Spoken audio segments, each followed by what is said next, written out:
साथियों नमस्कार। Mission possible के इस यूट्यूब प्लेटफॉर्म पर आप सभी का स्वागत है। खान सर के नोट्स वीडियो सीरीज में हम लोगों ने इकोनॉमिक्स का पार्ट 1 देख चुका था। अब हम लोग इकोनॉमिक्स का पार्ट 2 देखेंगे। तो चलिए शुरू करते हैं चैप्टर नंबर 11 से, जिसमें है भविष्य निधि यानी पीएफ, प्रोविडेंट फंड। भविष्य निधि प्रोविडेंट फंड, इसकी स्थापना वर्ष 1952 में हुई।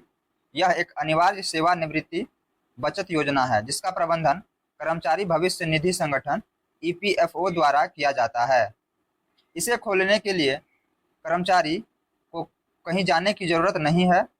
जब वह पहली बार किसी कंपनी में काम करता है तो उस कंपनी की तरफ से ही पीएफ खाता खुल जाता है। इसमें यूएएन यानी यूनिवर्सल अकाउंट नंबर मिलता है। उस कंपनी हर महीने कर्मचारी के मूल्य वेतन का 12% काट कर जमा करती है और खुद भी अधिकतम 12% उस कर्मचारी को पीएफ डालती है। इस पूरे पैसे पर सालाना ब्याज दिया जाता है। अब आगे है ईपीएफ, एम्प्लॉयज प्रोविडेंट फंड। ऐसे कंपनी जिसके अंदर 20 से ज़्यादा एम्प्लॉय होते हैं उसे पीएफ काटना अनिवार्य होता है। इसमें ब्याज काफ़ी अच्छा 8 से 9% मिल जाता है। इसके रिटर्न पर टैक्स नहीं लगता है। इसमें रिस्क बहुत कम है। कंपनी बदलने से पीएफ अकाउंट नहीं बदलता है। नियम के अनुसार सेवानिवृत्ति के समय यही पैसा मिलता है जिसे पेंशन कहते हैं। कुछ आपातकाल स्थिति में जैसे चिकित्सा सेवा, शिक्षा तथा कुछ महत्वपूर्ण परिस्थिति में इससे पैसा निकाल सकते हैं। कर्मचारी भविष्य निधि संगठन की 4 कार्यालय है, दिल्ली, मुंबई, कोलकाता, चेन्नई। इसमें एक व्यक्ति एक ही अकाउंट खोल सकता है। अब है पीपीएफ यानी पब्लिक प्रोविडेंट फंड, लोक भविष्य निधि। भारत सरकार ने कंपनी और संगठनों से बाहर असंगठित कर्मचारियों को सुविधा देने के लिए इसकी स्थापना वर्ष 1968 में की थी। पोस्ट ऑफिस या बैंक में सिर्फ 500 रुपये जमा करके पीपीएफ अकाउंट खोले जा सकता है। हर साल कम से कम 500 रुपये और ज़्यादा से ज़्यादा 1.5 लाख रुपये जमा किए जा सकते हैं। इस खाते को 15 साल तक चलाया जा सकता है।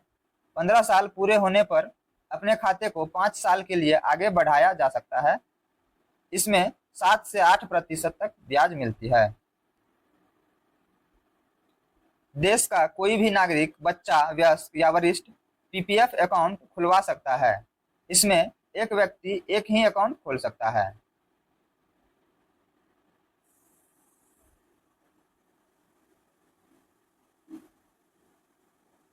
NPS, national pension scheme, Bharat सरकार द्वारा शुरू की गई एक पेंशन योजना है जो 1 जनवरी 2004 से प्रारंभ हुई थी।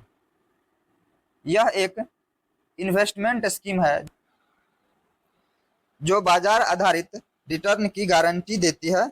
एनपीएस को ईईई यानी अंशदान पर निवेश, प्रतिफल, निकासी तीनों स्थिति में कर में छूट है। इसमें ब्याज 9 से 10% मिलता है। इसमें केवल भारतीय खाता खोल सकता है। इसमें 60 वर्ष के उम्र तक पैसे जमा कर सकते हैं। अवधि पूरा होने पर इसे 5 साल के लिए आगे बढ़ा सकते हैं।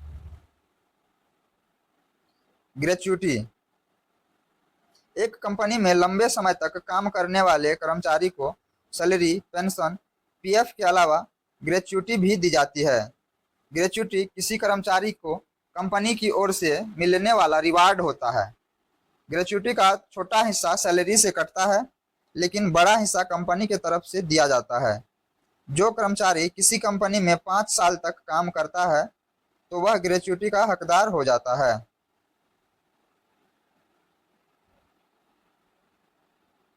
पेमेंट ऑफ ग्रेच्युटी एक्ट 1972 के तहत इसका लाभ उस संस्थान के हर कर्मचारी को मिलता है जहां 10 से ज़्यादा एम्प्लॉय काम करते हैं। ग्रेच्युटी का फॉर्मूला होता है निकालने का, gratuity equal to salary plus DA into 15 into tenure upon 26 day. इस हिसाब से ग्रेच्युटी तैयार किया जाता है। आगे है कैप्चा कोड, यानी कैप्चा का पहले फुल फॉर्म देख लेते हैं क्या होता है। यह है completely automated public Turing test to tell computers and humans apart. ये होता है कैप्चा का फुल फॉर्म। कैप्चा कोड की मदद से हम वेबसाइट या किसी भी ऐप पर हम पता लगा पाते हैं कि इनपुट देने वाला मनुष्य है या फिर बोट यानी रोबोट। किसी भी वेबसाइट पर इन्हें सुरक्षा का मकसद से लगाया जाता है, यानी कि ये जो कैप्चा होता है वो सिर्फ मनुष्य एंटर कर सकता है, रोबोट नहीं। जैसे इस तरह से लिखा रहता है ना, आई एम नॉट रोबोट, उस पर क्लिक करना रहता है तो उसके लिए कैप्चा देना रहता है।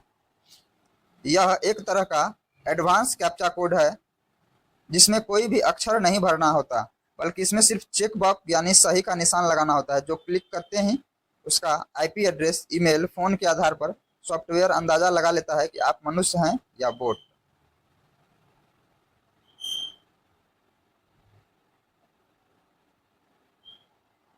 प्रमुख शब्दावली देखते हैं। इसमें परिसंपत्ति यानी एसेट्स, किसी कंपनी या व्यक्ति के सभी प्रकार के चल तथा अचल संपत्तियों का योग एसेट्स कहलाता है। इसके बाद है मल्टीनेशनल कंपनी यानी एमएनसी। सुनते होंगे हम लोग कि जो है फलाना एमएनसी में काम करता है, तो वही देखते हैं क्या है। वैसी कंपनी जो बहुत से देश में रहती है उसे एमएनसी कहते हैं। इन्हें ब्लू चिप कंपनी या ब्रांडेड कंपनी के नाम से जानते हैं। लेआउट यानी छटनी, जब किसी कंपनी के सीमित राजस्व में गिरावट आती है तो उसे लगातार घाटा होने लगता है, जिस कारण वह मजदूरों को निकाल देती है, जिसे छटनी या लेआउट कहते हैं, जो कोरोना काल में देखने के लिए मिला था। बहुत सारी कंपनियां जो है लेआउट की थी।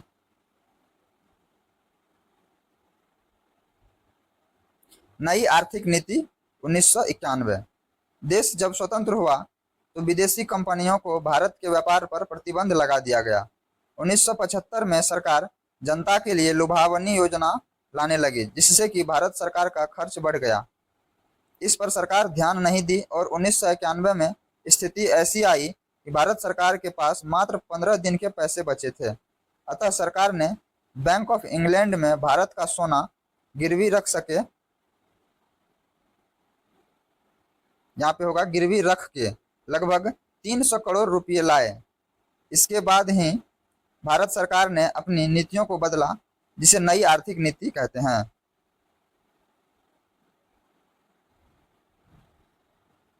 इसके तहत 3 सुधार किए गए।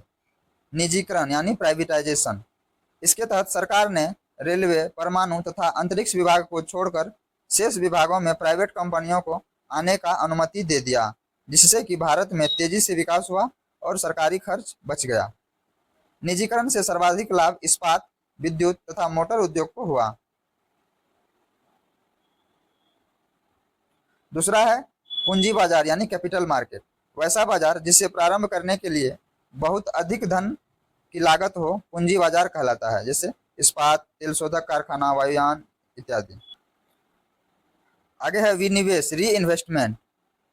उदाहरण, सरकारी संपत्ति को निजी हाथ में बेच देना विनिवेश कहलाता है। विनिवेश से सरकार ने बहुत अधिक धन इकट्ठा कर लिए। अब है वैश्वीकरण, ग्लोबलाइजेशन। विदेशी कंपनियों को भारत में आने की अनुमति देना ही वैश्वीकरण कहलाता है। वैश्वीकरण को बढ़ावा देने के लिए सरकार ने आयात शुल्क को घटा दिया, जिस वजह से विदेशी कंपनियां भारत में प्रवेश कर पाई और इससे भारत के छोटे मोटे व्यापारियों को प्रतिस्पर्धा का सामना करना पड़ा। वैश्वीकरण ने कृषि पर नकारात्मक प्रभाव डाले। वैश्वीकरण के कारण भारतीय किसान उन फसलों को उगाने लगे जिनकी विदेश में अधिक मांग थी, ताकि वे अधिक से अधिक मुनाफा कमा सके, जिस कारण भारत में खाद्यान्नों की कमी होने लगी और अनाज महंगे हो गए। वैश्वीकरण से सर्वाधिक लाभ बैंकिंग सेक्टर, आईटी उद्योग तथा ऑटोमोबाइल को हुआ।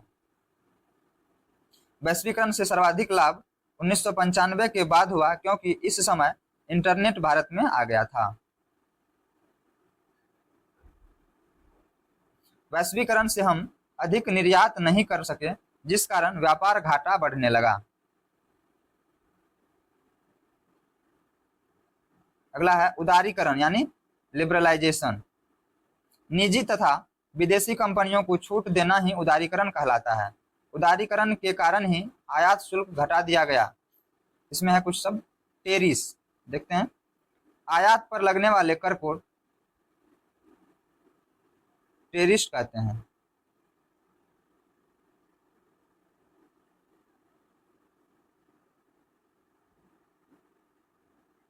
बूम, किसी अर्थव्यवस्था में आने वाले अचानक वृद्धि को बूम कहते हैं। कोर सेक्टर, वैसा उद्योग जो अन्य उद्योगों को प्रारंभ करने के लिए जरूरी हो उसे कोर सेक्टर के उद्योग कहते हैं। इनकी संख्या 8 है। जैसे पहला में बिजली, स्टील एंड आयरन, सीमेंट, कोयला, फर्टिलाइजर, पेट्रोलियम उत्पाद, गैस और पेट्रोलियम। उपभोक्ता प्रभुत्व, एक वैसा बाजार जहां कीमत का निर्धारण विक्रेता न करके खरीदार करे उसे उपभोक्ता प्रभुत्व कहते हैं। यह केवल पूर्ण प्रतियोगिता में ही देखा जा सकता है। आगे है परिचालन अधिशेष या व्यापार अधिशेष। इसका संबंध उद्योग से है, यानी परिचालन अधिशेष बराबर क्या होता है, आय माइनस व्यय होता है।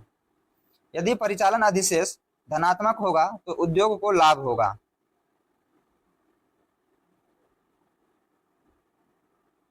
संप्राप्ति, किसी उद्योग से होने वाले समस्त लाभ को संप्राप्ति कहते हैं। लाभ स्थिर नहीं होता है बल्कि लाभ गतिशील होता है। लाभ के गतिशील का सिद्धांत क्लार्क ने दिया था। मार्शल ने बाजार कीमत का सिद्धांत दिया। बाजार कीमत अति अल्पकालीन होती है। लाभ के नवाचार का सिद्धांत शुम्पीटर ने दिया। इसके अनुसार पुरानी वस्तु का आधुनिकीकरण करके लाभ कमाया जा सकता है। आगे है लाभ अलाभ बिंदु, जब किसी फर्म की सीमांत लागत उसके सीमांत संप्राप्ति के बराबर हो जाए तो उसे लाभ अलाभ बिंदु कहते हैं। टेक ऑफ स्टेज, जब किसी कंपनी का लाभ एक समान दर से आगे बढ़ रहा हो तो उसे टेक ऑफ कहते हैं। विक्रय लागत, विक्रय लागत किसी वस्तु के विज्ञापन पर किया गया खर्च को विक्रय लागत कहलाता है। यह एक सम्माननीय लागत होता है। नवासान वस्तु, बहुत ही जल्दी खराब हो जाने वाली वस्तु को नवासान वस्तु कहलाती है। इनका मांग अति अल्पकालीन होता है, जैसे दूध और सब्जी। नेक्स्ट चैप्टर नंबर 12 है मुद्रा यानी करेंसी।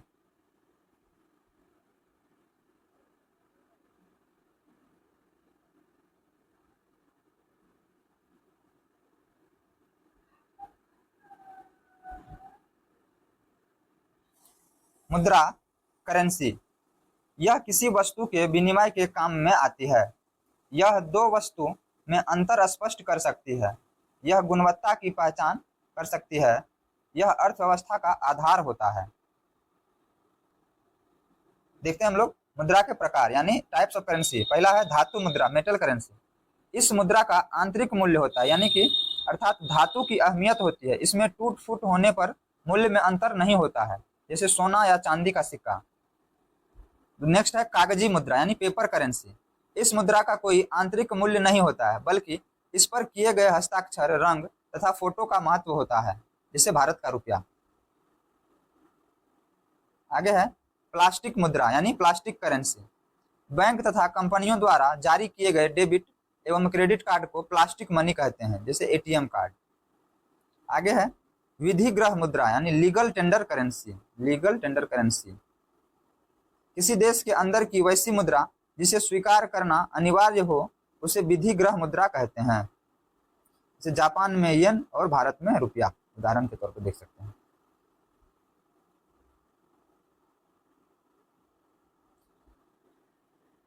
आगे है सस्ती मुद्रा यानी चीप मनी। वैसी मुद्रा जिसका ब्याज दर कम हो सस्ती मुद्रा कहलाती है। जैसे विकासशील देशों की मुद्रा, नेपाल की, भारत की, सब सस्ती मुद्रा है। सुलभ मुद्रा सॉफ्ट करेंसी, वैसी मुद्रा जिसकी मांग कम हो और पूर्ति अधिक हो सुलभ मुद्रा कहलाती है, जैसे वेनेजुएला की मुद्रा जिसको कि बंद करना पड़ गया फाइनली। एक है महंगी मुद्रा यानी डियर करेंसी। वैसी मुद्रा जिसका ब्याज दर अधिक हो और महंगी मुद्रा कहलाती है।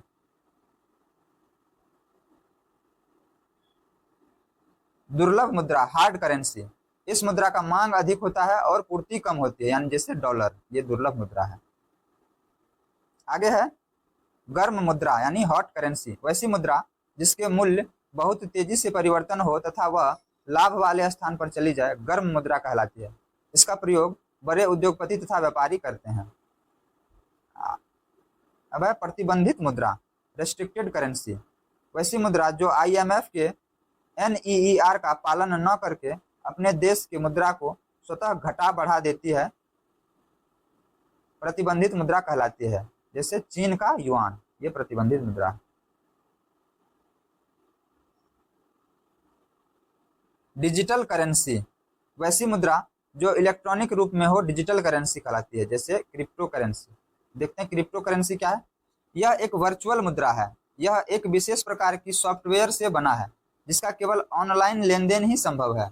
सबसे बड़ी क्रिप्टो करेंसी बिटकॉइन है, जिसकी खोज सातोशी नाकामोटो ने किया। इसने क्या है? सातोशी नाकामोटो ने किया है। इसमें देख लेते हैं आगे। आगे है वेनेजुएला की क्रिप्टो करेंसी पेट्रो है और फेसबुक की क्रिप्टो करेंसी लिब्रा है। ये दोनों क्रिप्टो करेंसी याद रखना, ध्यान रखना है।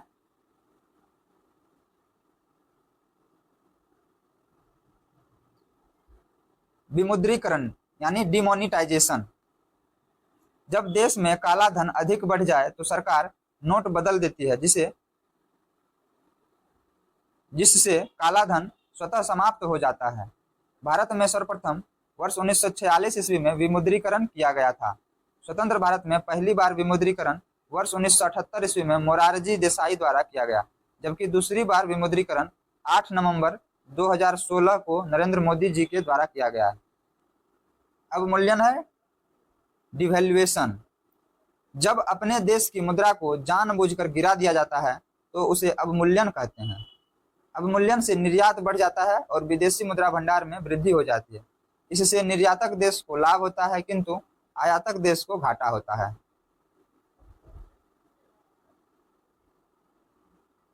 भारत में 3 बार अवमूल्यन किया गया है। पहला वर्ष 1949, दूसरा 1966 और तीसरा वर्ष 1991 में। सबसे ज्यादा अवमूल्यन वर्ष 1991 के दौरान 2 चरणों में हुआ,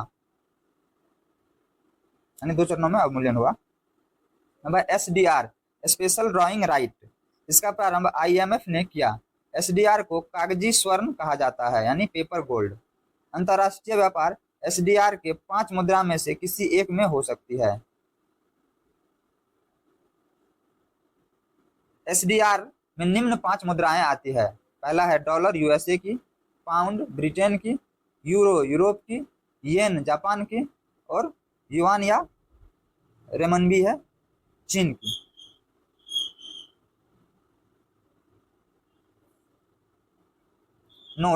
नोट में दिया हुआ है, यह जो साइन है यह भारत की आधिकारिक मुद्रा है। इसका डिजाइन IIT बॉम्बे के उदय कुमार ने किया था। इस चिन्ह को भारत सरकार द्वारा 15 जुलाई 2010 को अपनाया गया था। ये जो साइन अभी हम लोग यूज करते हैं इस तरह से,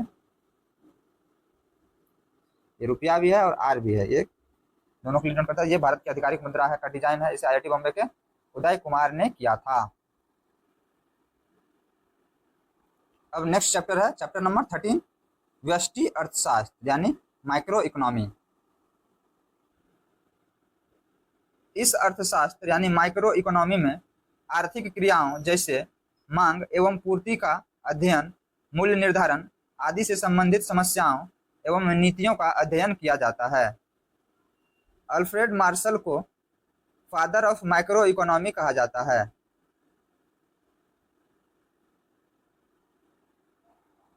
मांग यानी डिमांड, प्रभावपूर्ण इच्छा को मांग कहते हैं। मांग को प्रभावित करने वाले कारक निम्न है, हम लोग देखते हैं। पहला है जनसंख्या, आय, तकनीक, मौसम, फैशन, मूल्य, प्रचार और 8वां ऑफर। ये सारे कारक जो है मांग को प्रभावित करते हैं। मांग मूल्य का ऋणात्मक या ह्रास मांग फलन होता है, अर्थात यानी मांग जो है इन्वर्सली प्रोपोर्शनल होता है किसके? मूल्य। मांग के प्रकार स्वतंत्र मांग, इंडिपेंडेंट डिमांड, इच्छा पूर्ति के लिए की गई मांग स्वतंत्र मांग कहलाती है, यानी कार। जैसे जिस तरह से उदाहरण हम लोग देखते हैं, कार ये सब इच्छा पूर्ति के क्या क्या। व्युत्पन्न मांग यानी डिराइव्ड डिमांड, जैसे है स्वतंत्र भाग की उपयोगिता की और अधिक बढ़ाने के लिए व्युत्पन्न मांग की आवश्यकता होती है। जैसे अब पहले तो कार लिया, अब कार का सीट कवर भी चाहिए, ये सब व्युत्पन्न मांग है। संयुक्त मांग यानी ज्वाइंट डिमांड, वैसा वस्तु जो एक दूसरे के बिना अधूरी हो उसे पूरक वस्तु कहते हैं, और पूरक वस्तु की मांग संयुक्त मांग कहलाती है। जैसे कार के लिए पेट्रोल, जूता मोजा व्युत्पन्न मांग है न कि संयुक्त मांग। जूता मोजा जो है व्युत्पन्न मांग में आएगा न कि संयुक्त, लेकिन कार के लिए जो पेट्रोल है ये संयुक्त मांग में आएगा। आगे है प्रतिच्छेद मांग यानी क्रॉस डिमांड। दो मिलती जुलती वस्तु को समरूप वस्तु कहते हैं और इसके मांग को क्रॉस मांग कहते हैं। यानी चाय, कॉफी, पेप्सी, थम्स अप ये सब जो है प्रतिच्छेद मांग है। रिमार्क, समरूप वस्तु होने से वस्तु का मूल्य नहीं बढ़ता क्योंकि लोग मांग को बदल देते हैं। कॉस्ट लागत, किसी वस्तु में उपयोगिता सृजन करने के लिए लगाया गया धन लागत कहलाता है। लागत के प्रकार देखते हैं।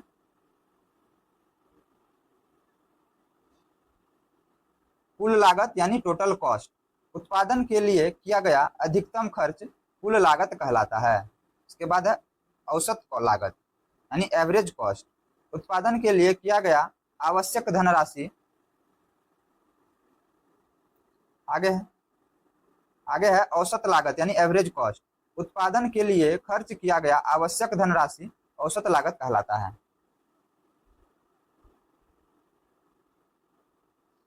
फिर है सीमांत लागत यानी मार्जिनल कॉस्ट, उत्पादन के लिए किया गया न्यूनतम खर्च सीमांत लागत कहलाता है। इसके बाद है अवसर लागत अपॉर्चुनिटी कॉस्ट, किसी चल रहे उद्योग से निकाला गया वह धनराशि जिससे कि इस उद्योग पर कोई प्रभाव न पड़े और एक नया उद्योग प्रारंभ हो जाए, अवसर लागत कहलाता है।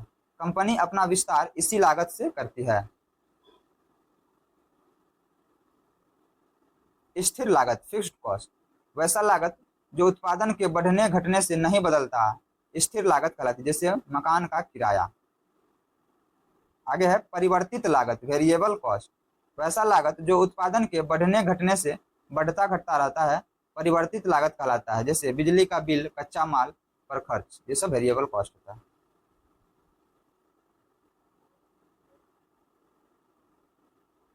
मूल लागत रियल कॉस्ट, शारीरिक श्रम के रूप में लगाया गया लागत मूल लागत कहलाता है। 10 रुपये में किसी वस्तु को खरीदकर 100 रुपये में बेचने पर मुद्रा लागत तो निकल जाता है किंतु मूल लागत नहीं निकल पाता है, जिस कारण हानि या घाटा हो जाता है। मूल्य यानी प्राइस, मुद्रा के रूप में व्यक्त की गई मांग मूल्य कहलाता है। मांग के बढ़ने से मूल्य बढ़ जाता है किंतु मूल्य के बढ़ने से मांग नहीं बढ़ता है। यहाँ पे देखने वाली बात है कि अगर मूल्य मांग बढ़ता है तो मूल्य बढ़ जाता है, लेकिन मूल्य बढ़ जाने से मांग बढ़ जाए ये जरूरी नहीं होता। नेक्स्ट चैप्टर है चैप्टर नंबर 14, वस्तु यानी गुड्स। अर्थशास्त्र में वस्तु को एक ऐसे रूप में परिभाषित किया जाता है जिसमें समान मूल्य के उत्पादों के लिए खरीदा एवं बेचा या विनिमय किया जाता है।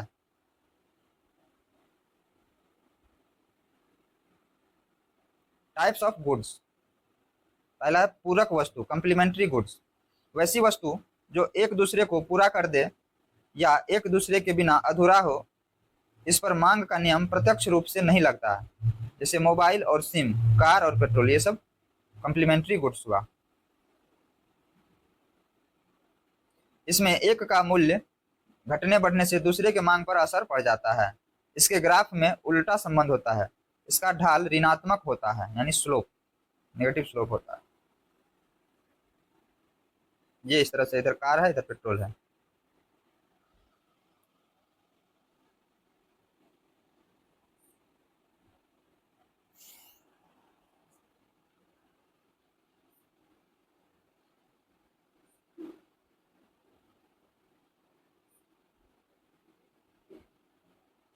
समरूप या प्रतिस्थापन वस्तु सब्स्टिट्यूट गुड, यह एक दूसरे के वैल्यू को गिराते आते हैं।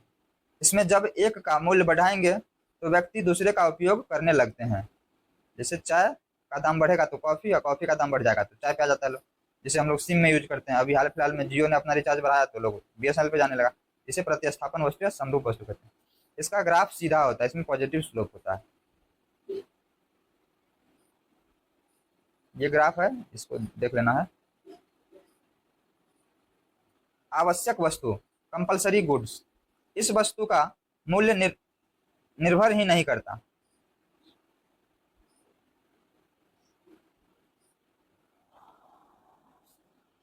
आवश्यक वस्तु यानी कंपल्सरी गुड्स, यहाँ पे होगा इस वस्तु का मूल्य मांग पर निर्भर ही नहीं करता, ये मांग से मतलब नहीं होगा, यह मांग के नियम का पालन नहीं करता, क्योंकि ये आवश्यक चीज है, इसमें मांग मतलब इस मांग घटने बढ़ने का या इससे कोई मतलब नहीं, इसका मांग वैल्यू का मूल्य घटेगा या बढ़ेगा फिर भी यूज करना ही करना है। जैसे दवा, नमक, बिजली, अगर नमक का मूल्य कितना भी बढ़ जाएगा यूज तो करेगा, तो वही हाल।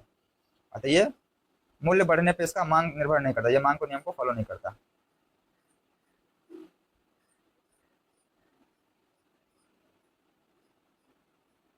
विलासिता वस्तु यानी लग्जरी गुड्स, वैसी वस्तु जो हमारे आवश्यकता की पूर्ति 100% कर देती है विलासिता वस्तु कहलाती है। जैसे एप्पल, मोबाइल, ये सब विलासिता वस्तु हो। घटिया वस्तु इन्फेरियर गुड, वैसी वस्तु जो हमारे आवश्यकता की पूर्ति 100% नहीं करती है घटिया वस्तु कहलाती है। गिफन वस्तु यानी गिफन गुड्स, सबसे घटिया वस्तु को गिफन वस्तु कहते हैं। जैसे मंसूरी, कतरनी, 7 स्टार, ये सब घटिया में आ जाएगा, और संभा, मंसूरी या राशन ये गिफन में आ जाएगा। लोच एवं बेलोच, लोच को इंग्लिश में इलास्टिसिटी बोलते हैं। जब वस्तु के मूल्य में परिवर्तन किया जाए, उसके फलस्वरूप मांग में भी परिवर्तन हो जाए तो उसे लोच कहते हैं। इसका फॉर्मूला होता है, लोच को हम लोग ई से डिनोट करते हैं, यानी delta D upon delta P, यानी डिमांड में चेंज अपॉन प्राइस में चेंज को हम लोग लोच से डिनोट करते हैं। जैसे हम लोग एग्जाम्पल के तौर पर देखते हैं, एक वस्तु के मूल्य में 3% कमी की गई, जिसके फलस्वरूप उसके मांग में 12% की वृद्धि हो गई। लोच ज्ञात करें, इसका लोच कैसे ज्ञात करेंगे? ई बराबर हो जाएगा, डिमांड में चेंज क्या हुआ, 12% की वृद्धि है, और मूल्य में कितना हो रहा है, 3% कमी, तो 12/3 करेंगे तो ये हो जाएगा 4%।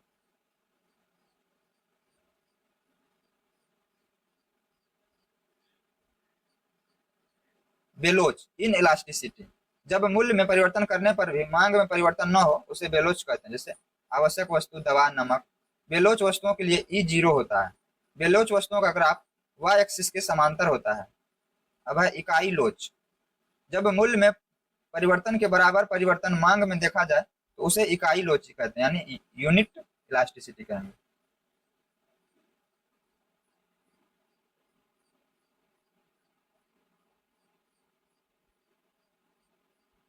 इसमें ई बराबर 1 होता है। ग्राफ 45 अंक के कोण पर एक सरल रेखा प्राप्त करती है। ये बेलोच का ग्राफ है इन इलास्टिक का, जो कि वाई एक्सिस के पैरेलल है।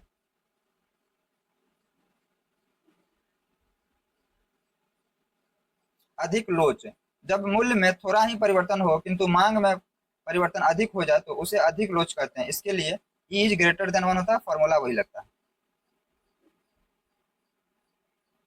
अनंत लोच, जब मूल्य में परिवर्तन न किया जाए और मांग लगातार बढ़ने लगे तो उसे अनंत लोच कहते हैं, यानी इसमें ई इक्वल टू इन्फिनिटी हो जाएगा। यह वास्तविक जीवन में नहीं देखा जाता है, इसका ग्राफ एक्स अक्ष के समांतर होता है। अनंत लोच की स्थिति तब आएगा जब किसी वस्तु की पूर्ति को रोक दी जाए। रिमार्क में है, कीमत संतुलन के लिए मांग तथा पूर्ति दोनों का संतुलन होना आवश्यक होता है। अब आते हैं प्रतिलोच, क्रॉस इलास्टिसिटी, जब दो अलग अलग वस्तुओं के लोच की तुलना की जाती है उसे क्रॉस इलास्टिसिटी कहते हैं। तो फॉर्मूला है, ये देखेंगे, ई क्रॉस इक्वल टू होता है d2 - d1 upon d2 + d1, और टोटल का अपॉन होता है p2 - p1 upon p2 plus होना चाहिए यहाँ पे माइनस है, यहाँ पे प्लस होगा एक जगह, दोनों तो कैंसिल आउट हो जाएगा, फिर 1 हो जाएगा, कोई मतलब नहीं बनता है। जैसे एग्जाम्पल से समझेंगे हम लोग, किसी वस्तु का मूल्य 10 रुपया था तो उसकी मांग 100 थी, किंतु जब उस वस्तु का मूल्य 20 रुपया तो उसकी मांग घटकर 90 हो गई, तो लोच ज्ञात करें। इसके लिए ई क्रॉस ज्ञात करेंगे हम लोग, तो इसको यहाँ से निकालेंगे, इस तरह से आंसर आएगा, देख लेंगे इसको। यदि उत्पादन का यदि उत्पादन का कोई भी कारक आर्थिक लगान उत्पन्न कर सकता है तो वस्तु बेलोच होगी। जैसे नमक, यदि मांग वक्र दाहिने और विस्थापित हो रहा होता है तो वस्तु की मांग बढ़ रही होती है और मूल्य घट रहा होता है। मांग बढ़ने से मूल्य भी बढ़ जाता है, किंतु यदि पूर्ति बनी रहे तो मूल्य नहीं बढ़ता है। नेक्स्ट चैप्टर है चैप्टर नंबर 15, प्रतियोगिता बाजार यानी कॉम्पिटिटिव मार्केट।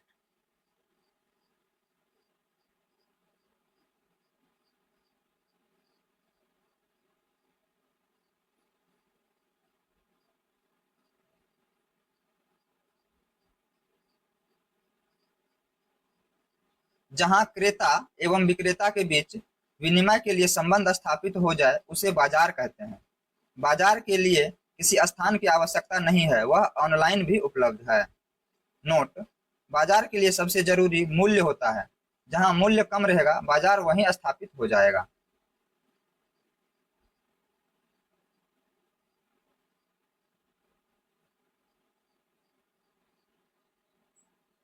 अब बाजार के प्रकार देखते हैं, टाइप्स ऑफ मार्केट।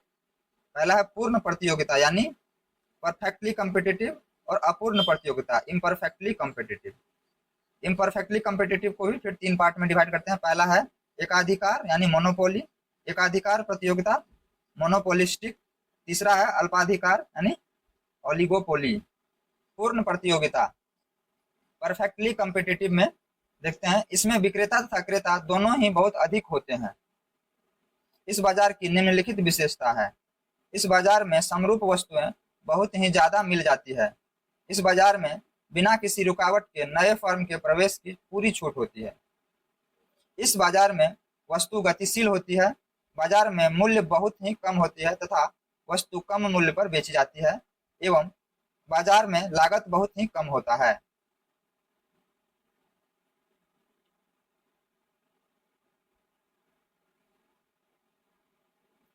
इस बाजार में ग्राहक को बाजार का पूर्ण ज्ञान होना चाहिए। इस बाजार में ग्राहक को अधिक किंतु विक्रेता को कम लाभ होता है। इस बाजार में मांग लोचदार होती है। इस बाजार में वस्तु को जिस मूल्य पर खरीदा जाता है उसी मूल्य पर बेचने की नौबत आ जाती है। इसका ये कर्व होगा, इस तरह से इसका कर्व बनता है इसमें, यानी मूल्य फिक्स हो गया हो रहा है। इस पे क्वेश्चन देखते हैं, किस बाजार में कीमत को लेकर प्रतिस्पर्धा होती है? पूर्ण प्रतियोगिता बाजार में। अब है अपूर्ण प्रतियोगिता यानी इम्परफेक्टली कम्पिटिटिव। इसका जो पहला टाइप है एकाधिकार मोनोपोली, इसमें देखते हैं इस बाजार में केवल एक ही विक्रेता होता है जबकि क्रेता की संख्या अनंत होती है, जैसे रेलवे, परमाणु ऊर्जा और बिजली और गूगल, ये सब मोनोपोली चलता है ये लोग का। इस बाजार की निम्नलिखित विशेषताएं हैं: इस बाजार में नए फर्म के प्रवेश पर रोक है। इस बाजार में लाइसेंस तथा पेटेंट आवश्यक है। इस बाजार में वस्तुएं बेलोच होती है। इस बाजार में वस्तु का गतिशील होना आवश्यक है। इस बाजार में समरूप वस्तु नहीं मिलती है। इस बाजार में ग्राहक को बाजार के बारे में कोई जानकारी नहीं होती है। इस बाजार में मूल्य का निर्धारण कंपनी करती है। अब है एकाधिकार प्रतियोगिता यानी मोनोपोलिस्टिक। इस बाजार में एक जैसी वस्तुएं देखने को मिलती है। इस बाजार में कई प्रकार की कंपनियां रहती है लेकिन उसमें प्रतियोगिता बहुत होती है। इस बाजार में नई कंपनियों का आना मुश्किल होता है, जैसे बैंक, स्कूल, हॉस्पिटल, साबुन, फेस वॉश और शैम्पू, इस तरह की कंपनियों में बहुत सारा प्रतिस्पर्धा होता है। अब है अल्पाधिकार प्रतियोगिता ओलिगोपोली। इस बाजार में विक्रेताओं की संख्या एक से अधिक होती है किंतु क्रेता की संख्या अनंत होती है। इस बाजार में बेलोचदार मांग देखा जाता है। इस बाजार में क्वालिटी महत्वपूर्ण रहती है। इस बाजार में सबसे ज्यादा गुटबाजी यानी कार्टेल होती है, इसलिए इसे बाजार को कार्टेल मार्केट भी कहते हैं। इस बाजार में पूर्ण प्रतियोगिता तथा एकाधिकार दोनों के गुण देखे जाते हैं। इस बाजार में मूल्य को लेकर प्रतियोगिता नहीं होती है। इस बाजार में सर्वाधिक प्रचार होता है, जैसे टेलीकॉम कंपनी या बड़ी कंपनी। अन्य प्रमुख बाजार द्विपक्षीय एकाधिकार यानी बायलैटरल मोनोपोली, वैसा बाजार जिसमें क्रेता तथा विक्रेता दोनों के पास शक्ति बराबर हो, जैसे जमीन की खरीद बिक्री, विवाह इत्यादि। विवाह सब भी कैसा है? बायलैटरल मोनोपोली है। क्रेता बाजार यानी बायर्स मार्केट, वैसा बाजार जिसमें क्रेता को लाभ हो, क्रेता बाजार कहलाता है। इसे पूर्ण प्रतियोगिता बाजार में रखते हैं। द्विविक्रेता बाजार डबल सेलर मार्केट, इसमें बेचने वाला केवल दो होता है, भारत तथा इंडियन गैस। चोर बाजार यानी थिप मार्केट, इसमें पुराने तथा क्षतिग्रस्त चीजों को होलसेल में खरीद कर खुदरा में बेचा जाता है। यह कानूनी रूप से वैध होता है, इसे चोर बाजार कहते हैं, थिप मार्केट कहते हैं। दिल्ली का हम लोग नाम सुने होंगे, दिल्ली में चोर बाजार है। नेक्स्ट चैप्टर हम लोग देखेंगे, चैप्टर नंबर 16, उपयोगिता यानी यूटिलिटी। उपयोगिता यूटिलिटी। आवश्यकताओं की संतुष्टि उपयोगिता कहलाती है। उपयोगिता हमेशा समान नहीं रहती है, बल्कि परिवर्तित होती रहती है। उपयोगिता वस्तुगत नहीं होती। उपयोगिता को यूटिल्स में मापते हैं। यह रेटिंग सिस्टम के समान होती है। उपयोगिता अप्रत्यक्ष, परोक्ष या इनडायरेक्ट रूप से मुद्रा द्वारा मापी जाती है। उपयोगिता की सर्वप्रथम जानकारी बेंथम ने दिया था। उपयोगिता 3 प्रकार की होती है। कुल उपयोगिता यानी टोटल यूटिलिटी, सीमांत उपयोगिता यानी मार्जिनल यूटिलिटी, और औसत उपयोगिता यानी एवरेज यूटिलिटी। देखते हैं हम लोग कुल उपयोगिता। किसी वस्तु के प्रत्येक इकाई से मिलने वाली संतुष्टि को कुल उपयोगिता कहते हैं। सीमांत उपयोगिता मार्जिनल यूटिलिटी, एक अतिरिक्त इकाई उपभोग से उपयोगिता में आने वाली कमी या वृद्धि को सीमांत उपयोगिता कहते हैं। सीमांत उपयोगिता का सिद्धांत ग्रेसर ने दिया था।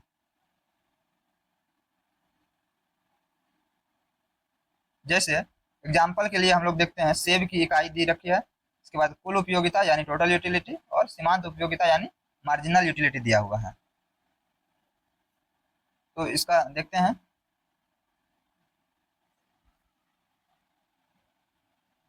इसमें क्या होता है, यूटिलिटी का यानी उपयोगिता का एक हाईएस्ट पॉइंट होता है। जैसे संतुष्टि का कहने का मतलब है कि मान लीजिए हम लोगों को या किसी को कुछ खाने का मन हुआ, जैसे कि सेब खाने का किसी को मन हो रहा है, तो सेब ऐसा तो नहीं है कि वो मतलब एक समय में एक पेटी सेब खा जाएगा या एक पेटी सेब खाने का उसका मन करेगा। वो होता है उसकी संतुष्टि के ऊपर। मान लेते हैं कि उन्होंने एक सेब खाया, तो उसको कितना संतुष्टि मिला, 6 संतुष्टि मिला। तो ये उसका 6 उसका क्या हो जाएगा, टोटल यूटिलिटी। फिर 2 सेब खाया तो 10 मिला। 3 सेब खाया तो वो पूरी तरह से संतुष्ट हो गया यानी 12, ये इसका हाईएस्ट यूटिलिटी हो गया। लेकिन 4 सेब, एक सेब और वो खा सकता था तो उतना ही रहा। लेकिन अब क्या होगा, अब इसका जो है यूटिलिटी इससे घटते जाएगा, घटने लगेगा, यहाँ से आगे नहीं बढ़ पाएगा। जैसे वो 5 सेब खाया, अब उसको खाने का मन नहीं करने लगेगा, तो थोड़ा सा फिर उपयोग मतलब उसका जो है यूटिलिटी घटेगा। फिर 6 सेब खाया तो ये 6 पे आ जाएगा। फिर इसी तरह से अगर उसको और जिद किया जाएगा कि नहीं और खाइए, तो फिर ये यूटिलिटी कम हो जाएगा और घट जाएगा। इसी तरह से सीमांत उपयोगिता में क्या होता है कि पहली बार में कितना मिला, 6। दूसरी बार में कितना बढ़ा है, इसमें से माइनस करके निकालते हैं हम लोग, ये 4 हो गया। तीसरी बार में कितना उसका जो है संतुष्टि मिला है, तो उसको 2 यूटिल संतुष्टि मिला। चौथी सेब जब खाया है तब उसको संतुष्टि उसके बाद आगे नहीं बढ़ा है, क्योंकि वो टोटल 12 पे था, तो ये इसका 0 हो गया। अब इसके बाद क्या होगा, इसका ये नेगेटिव जाने लगेगा। तो यहाँ से इस तरह से हम लोग निकालते हैं सीमांत उपयोगिता यानी मार्जिनल यूटिलिटी।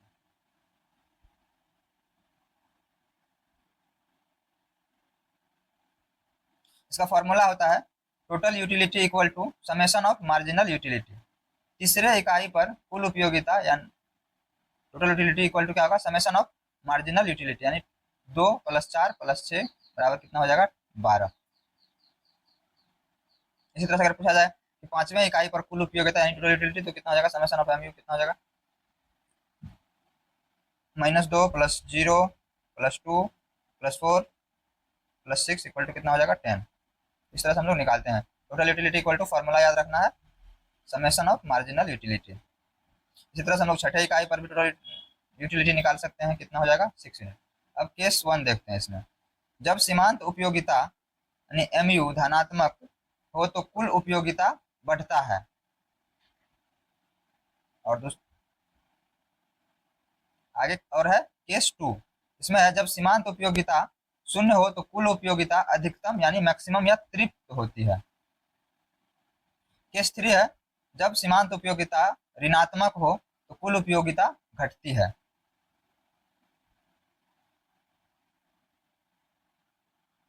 केस 4 है सीमांत उपयोगिता यानी एमयू तथा मांग में ह्रास नियम होता है।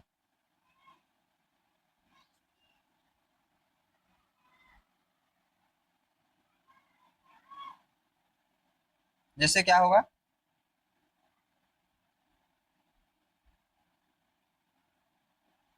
जैसे हम लोग इस ग्राफ से समझते हैं कि एक ऐसा पॉइंट होगा जहां पे उसका यूटिलिटी क्या हो जाएगा, मैक्सिमम होगा टोटल यूटिलिटी, और उसके बाद से अगर हम लोग फिर यूनिट बढ़ाते हैं तो उसका क्या हो जाएगा, टोटल यूटिलिटी घटने लगता है।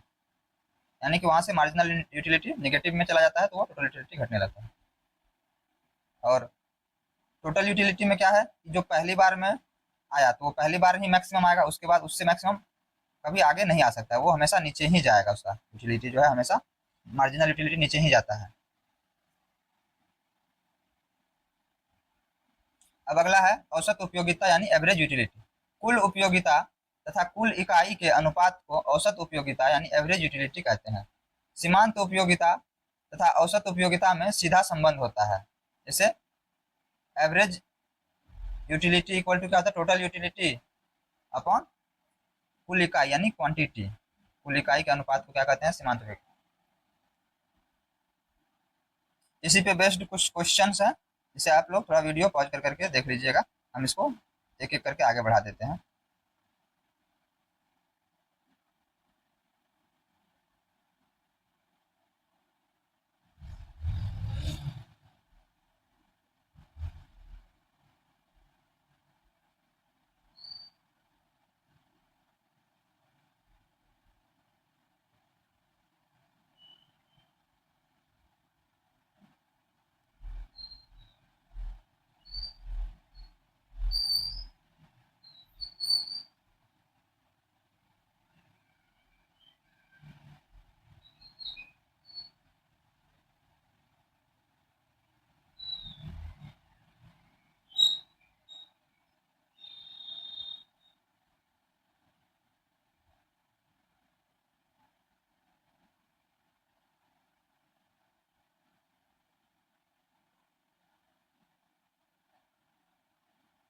अब आगे है संतुलन की स्थिति।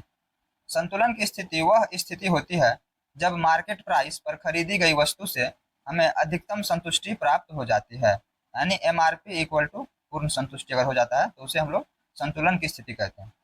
एक वस्तु की दशा में, वन कमोडिटी, जब उपभोक्ता का सीमांत उपयोग और उसकी मूल्य बराबर हो जाए तो उसे वन कमोडिटी कहते हैं, यानी उसे एक वस्तु की दशा में कहते हैं। तो फॉर्मूला है M U X equal to P X, जहाँ एक्स है वस्तु है, एम यू एक्स है वस्तु की सीमांत उपयोगिता और पी एक्स है वस्तु के लिए चुकाई गई कीमत। अब मुद्रा की स्थिति में M U X upon P X equal to क्या हो जाएगा, एम यू एम, जहाँ एम यू एम जो है मुद्रा की सीमांत उपयोगिता है। इस पे बेस्ड भी कुछ क्वेश्चन है, आगे हम सॉल्व कर दे रहे हैं, आप लोग इसको देख लीजिएगा।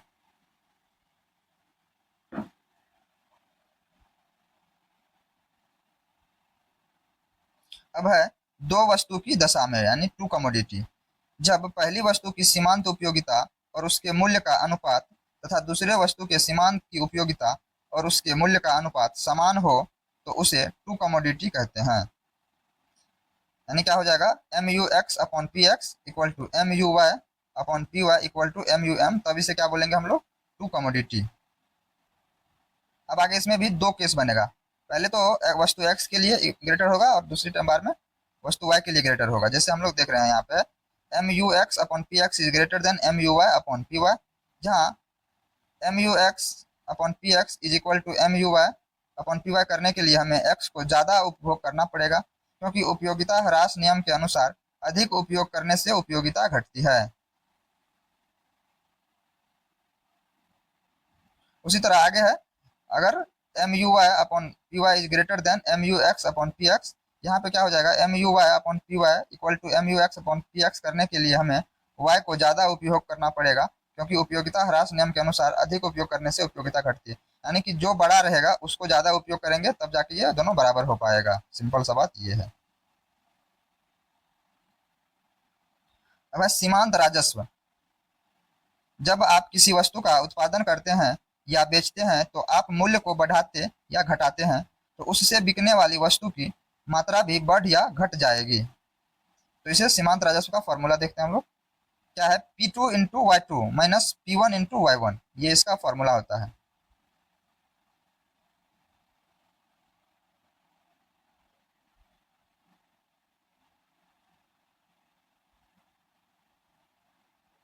जैसे इसी पे बेस्ड एक सवाल है, हम लोग देख लेते हैं।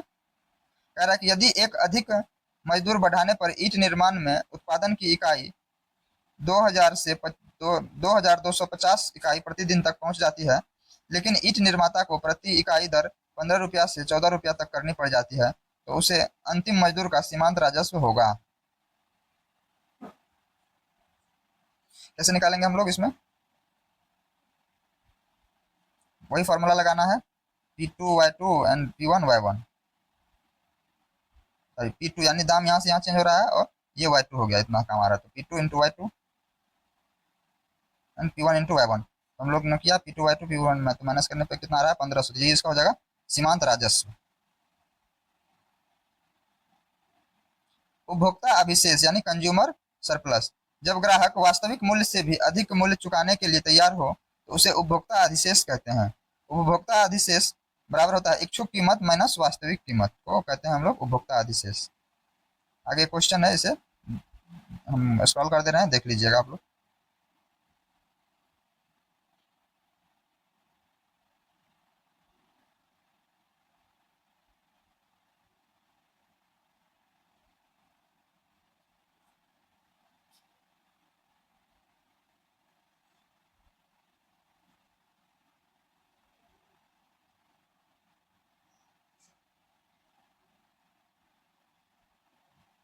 इस तरह से आगे हम बढ़ा दे रहे हैं। आगे ये सब क्वेश्चन है, इसे आप लोग थोड़ा वीडियो को रोक के देख लेना है। चलिए, तो ये चैप्टर खत्म हो गया। अब नेक्स्ट चैप्टर है चैप्टर नंबर 17 यानी आगम और उत्पादन, रिवेन्यू एंड प्रोडक्शन।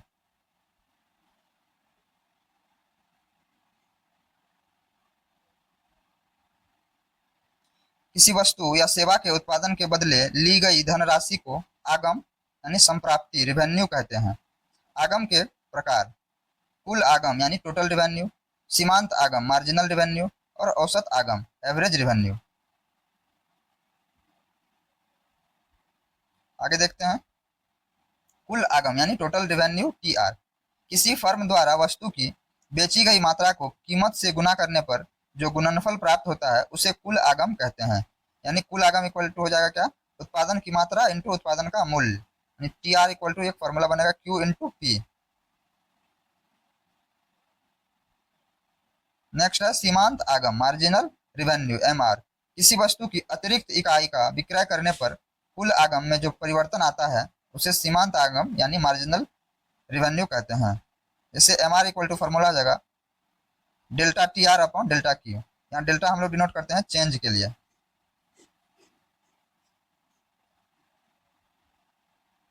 यानी change in total revenue upon change in quantity, कितना जो है अतिरिक्त इकाई का हम लोगों ने विक्रय किया। MR इक्वल टू हो जाएगा next TR minus pre TR। Next है औसत आगम यानी एवरेज रिवेन्यू AR, कुल आगम में बेची गई मात्रा का भाग लेने पर जो भागफल प्राप्त होता है उसे औसत आगम यानी AR कहते हैं।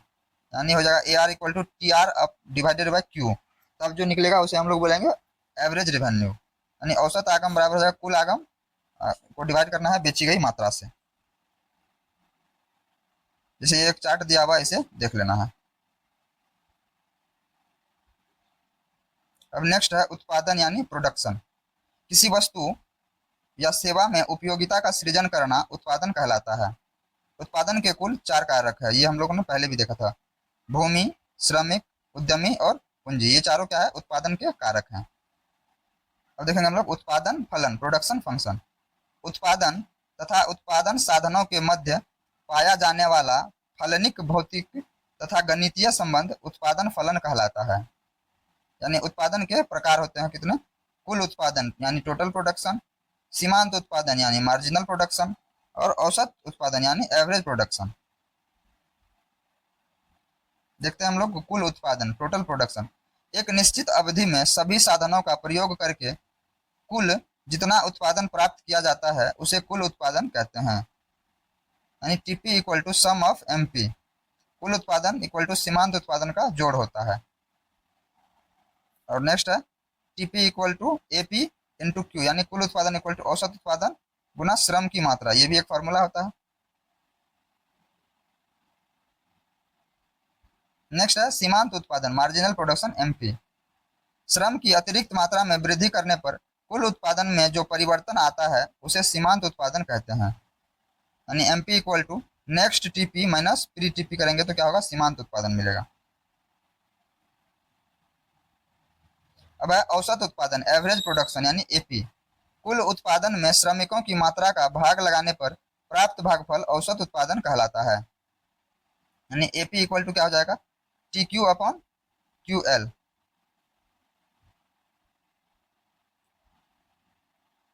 औसत उत्पादन इक्वल टू कुल उत्पादन डिवाइडेड बाय श्रम की मात्रा।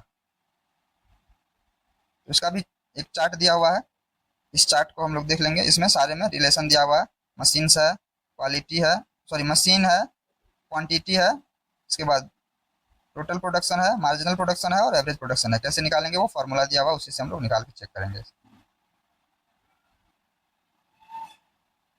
जहाँ पे A P equal to T P upon Q होना चाहिए,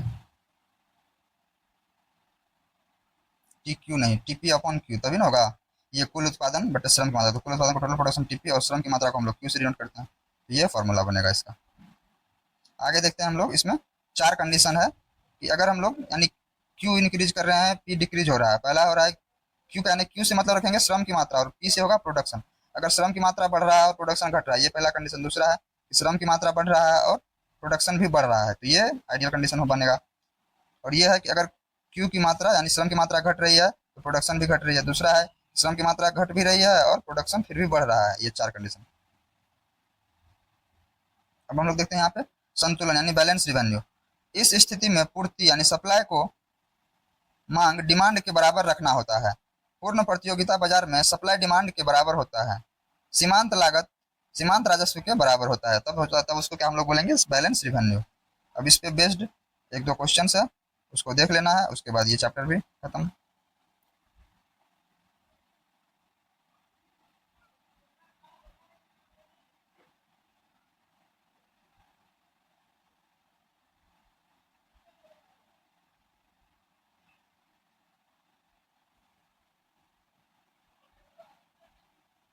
अब नेक्स्ट चैप्टर हम लोग देखते हैं, चैप्टर 18 शेयर बाजार यानी स्टॉक एक्सचेंज। इसे स्टॉक मार्केट कहते हैं। ये मुंबई के बरेली में स्थित है, जिसे दलाल स्ट्रीट कहते हैं। शेयर बाजार सुबह 9:15 AM पर खुलता है, यहाँ है होगा, तथा 3:30 पर बंद हो जाता है। Saturday Sunday share market close रहता है। इसमें पैसा लगाने के लिए डीमैट अकाउंट होना आवश्यक है। शेयर में होने वाले प्रॉफिट को डिविडेंड कहते हैं।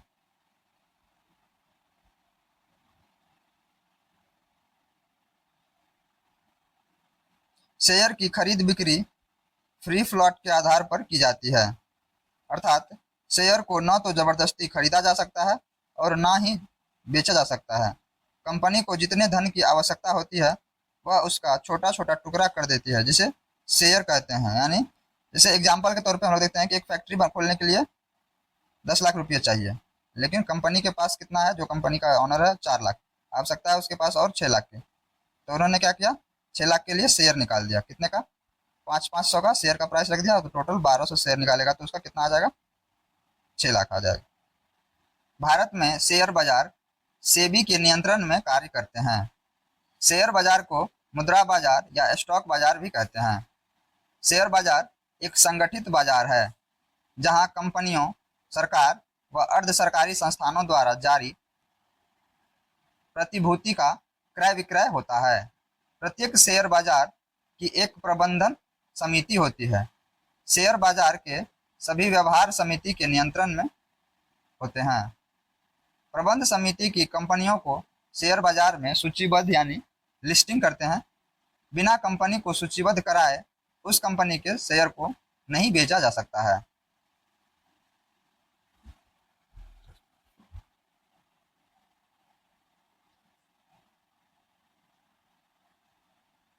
शेयर बाजार का सबसे बड़ा फायदा यह है कि निवेशक जब चाहे प्रतिभूति में निवेश कर सकते हैं और जब चाहे निवेश को धन में बदल सकते हैं। शेयर बाजार में सरकारी प्रतिभूति का व्यवहार यानी खरीद बिक्री सब्सिडियरी जनरल लेजर यानी SGL के माध्यम से होता था, परंतु 1994 से इन प्रतिभूति में व्यवहार थोक ऋण बाजार के माध्यम से होता है। जब कोई निवेशक प्रतिभूतियों का क्रय उनके बाजार मूल्य में परिवर्तन से लाभ अर्जित करने के उद्देश्य से करते हैं तो इसे सट्टा कहा जाता है। शेयर बाजार में नियमों के अधीन सट्टा भी लगाने की सुविधा उपलब्ध कराता है। बॉम्बे स्टॉक एक्सचेंज, जिसे हम लोग शॉर्ट में BSE भी कहते हैं। BSE की स्थापना वर्ष 1875 ईस्वी में हुई थी। यह भारत का ही नहीं बल्कि एशिया का सबसे पुराना शेयर बाजार है, जिसको स्वतंत्रता के बाद भारत सरकार ने वर्ष 1956 में इसे शेयर बाजार की मान्यता दिया। BSE के सूचकांक यानी इंडेक्स को BSE सेंसिटिव इंडेक्स या सेंसेक्स कहते हैं। इसमें 5500 से अधिक कंपनी है, किंतु 30 बड़ी कंपनी को सेंसेक्स में रखते हैं। यह सूचकांक 30 बड़ी कंपनी के शेयर पर आधारित है, जिसकी शुरुआत वर्ष 1986 में हुआ था। शेयर बाजार का सूचकांक शेयर बाजार के रुझान को प्रदर्शित करता है। यदि सूचकांक बढ़ रहा है तो इसका अर्थ है निवेशक यह मान रहे हैं कि अर्थव्यवस्था की स्थिति अच्छी है और कंपनियां भविष्य में लाभ अर्जित करेगा। BSE में शेयर खरीद बिक्री हेतु ऑनलाइन ट्रेडिंग की भी व्यवस्था है। नेक्स्ट है राष्ट्रीय शेयर बाजार यानी national stock exchange NSE।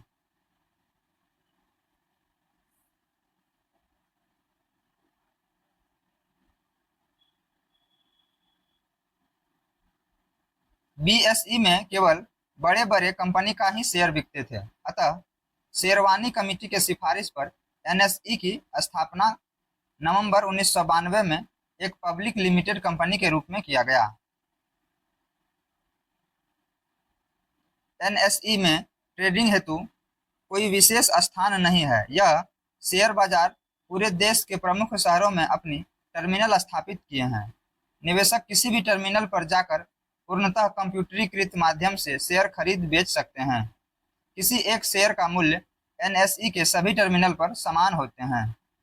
NSE के सूचकांक को निफ्टी कहते हैं, जो NSE में 1500 कंपनी है, किंतु 50 सबसे बड़ी कंपनी को निफ्टी में रखते हैं। राष्ट्रीय शेयर बाजार का मुख्यालय मुंबई में है।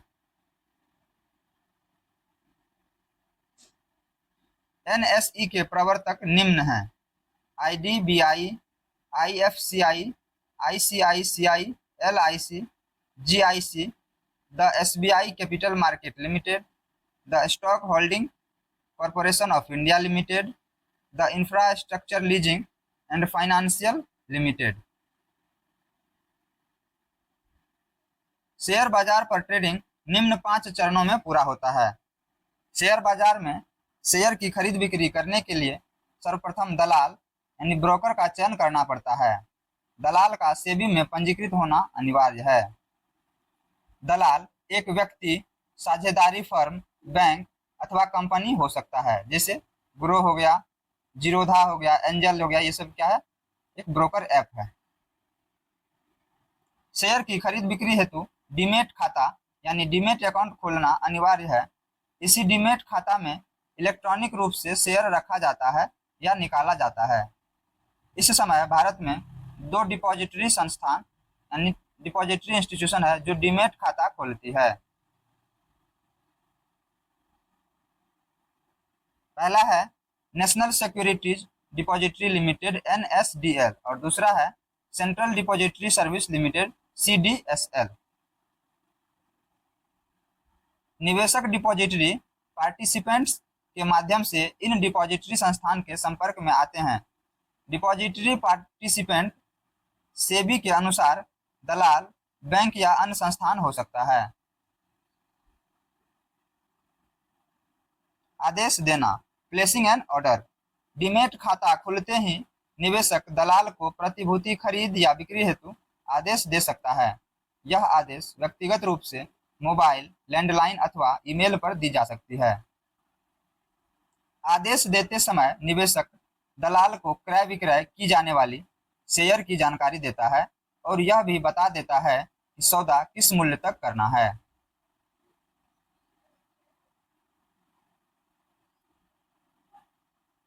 आदेश को पूरा करने के बाद दलाल एक कॉन्ट्रैक्ट नोट तैयार करता है और हस्ताक्षरित करके निवेशक को दे देता है। निवेशक इस कॉन्ट्रैक्ट नोट को अपने पास प्रूफ ऑफ ट्रांजैक्शन के रूप में रखता है। कॉन्ट्रैक्ट नोट में क्रय विक्रय की जाने वाले शेयर के नाम, उनकी संख्या, उनका मूल्य तथा दलाली यानी ब्रोकरेज लिखी रहती है। निपटारा यानी सेटलमेंट। शेयर बाजार में शेयर को खरीद बिक्री का यह अंतिम चरण है। निपटारा का अर्थ है शेयर विक्रेता के डीमेट खाते से क्रेता के डीमेट खाते में चला जाना। यदि शेयर बाजार में प्रतिभूति में व्यवहार निर्धारित समय 9:55 AM to 3:30 PM के पूर्व या पश्चात किया जाता है तो इसे कर्व ट्रेडिंग कहते हैं।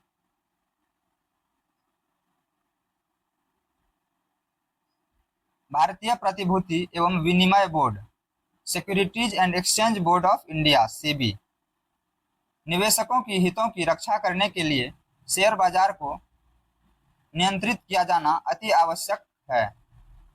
शेयर बाजार पर नियंत्रण स्थापित करने हेतु पूंजी अधिनियम 1947 पारित कर इसे लागू किया गया, लेकिन यह अधिनियम अपने लक्ष्य को प्राप्त करने में असफल रहा। शेयर बाजार पर नियंत्रण स्थापित करने हेतु वर्ष 1992 में भारतीय प्रतिभूति एवं विनिमय बोर्ड सेबी की स्थापना की गई। सरकार द्वारा सेबी की स्थापना करने का मुख्य उद्देश्य निम्न थे, जिसमें पहला है शेयर बाजार पर नियंत्रण स्थापना कर वहां पर व्यवहार करने वाले सभी पक्षकार को कुशल सेवा उपलब्ध कराना। सेबी का प्रथम उद्देश्य है निवेशकों की सुरक्षा प्रदान करना, क्योंकि निवेशकों के अभाव में शेयर बाजार का कोई अर्थ नहीं रह जाएगा।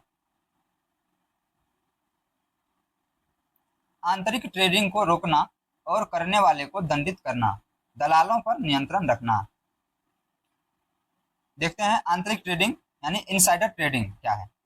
कंपनियों के संघर्ष में गुप्त जानकारी रखने हेतु दलाल सट्टेबाजी के दौरान प्रतिभूति खरीद बिक्री करता है तो वह हमेशा लाभ की स्थिति में ही रहता है, जिसमें आम निवेशकों के हितों को ठेस पहुंचाती है। इसे इनसाइडर ट्रेडिंग कहते हैं। अब देखते हैं आगे है सेबी के कार्य। शेयर बाजार से संबंधित अनुचित व्यवहार यानी गलत तरीके से खरीद बिक्री को रोकना तथा आचार संहिता कोड ऑफ कंडक्ट लागू करना। दलाल, उपदलाल, एजेंट का रजिस्ट्रेशन करना। निवेशकों को खरीद बिक्री करने हेतु सूचनाएं उपलब्ध करवाना तथा प्रतिभूति में व्यवहार संबंधी शिक्षा प्रदान करना। शेयर बाजार का अंकेक्षण यानी ऑडिट करना।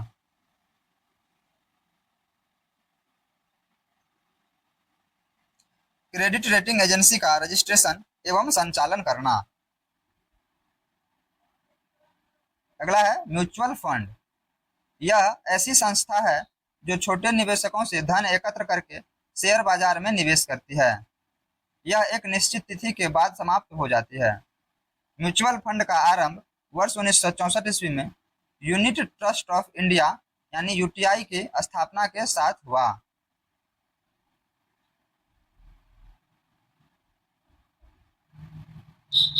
म्यूचुअल फंड की देखरेख फंड मैनेजर करते हैं, जिसे कम से कम 20-30 वर्ष का अनुभव होता है।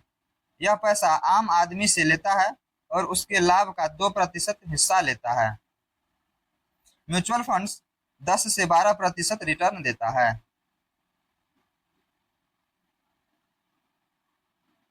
यह एक प्रकार के निवेश का माध्यम है जिससे म्यूचुअल फंड में समय समय पर छोटी राशि निवेश करने की इजाजत मिल जाती है।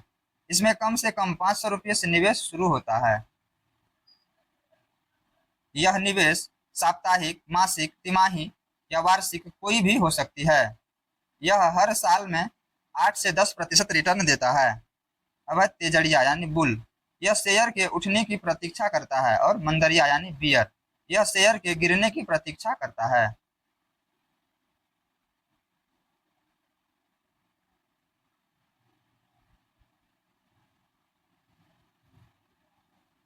इंस्टीडियर ट्रेनिंग, यह एक दंड का नाम है। यह सेबी वैसे अधिकारी को देती है जो कंपनी के गोपनीय सेवाओं को उजागर कर देते हैं। अब है इक्विटी। किसी कंपनी में किसी व्यक्ति का जितना अधिकार होता है उसे इक्विटी कहते हैं। डिवेंचर यानी बॉन्ड।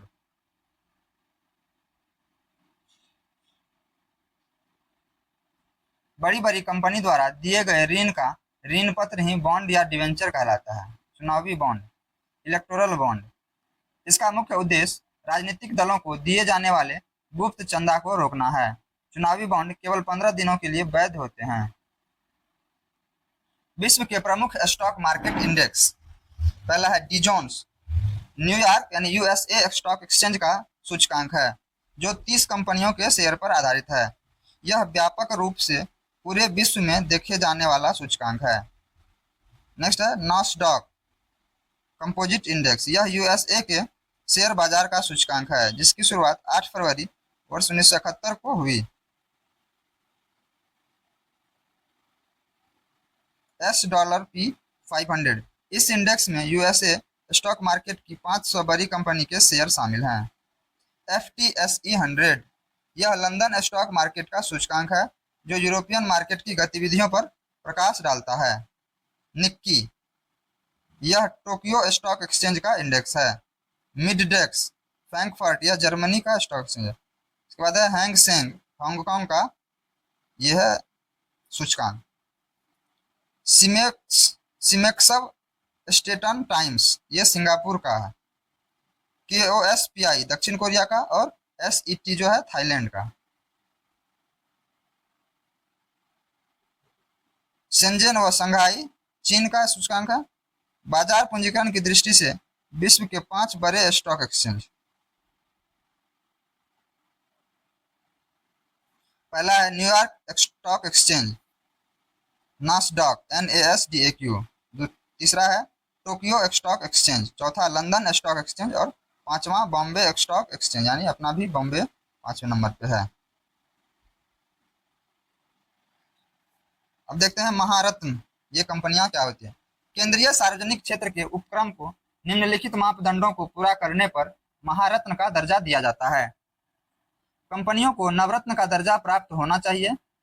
कंपनियों को भारतीय प्रतिभूति और विनिमय बोर्ड सेबी के नियामकों के अंतर्गत न्यूनतम निर्धारित सार्वजनिक हिस्सेदारी के साथ भारतीय शेयर बाजार में सूचीबद्ध होनी चाहिए।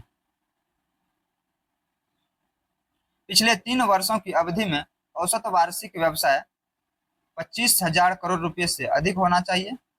पिछले 3 वर्षों में औसत वार्षिक निवल मूल्य 15,000 करोड़ रुपए से अधिक होना चाहिए, यानी एवरेज एनुअल नेटवर्थ।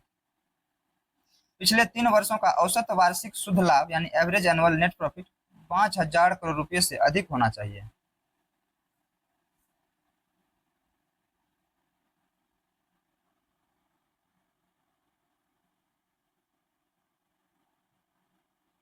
कंपनियों की व्यवहार के क्षेत्र में अंतर्राष्ट्रीय बाजार में महत्वपूर्ण उपस्थिति होनी चाहिए।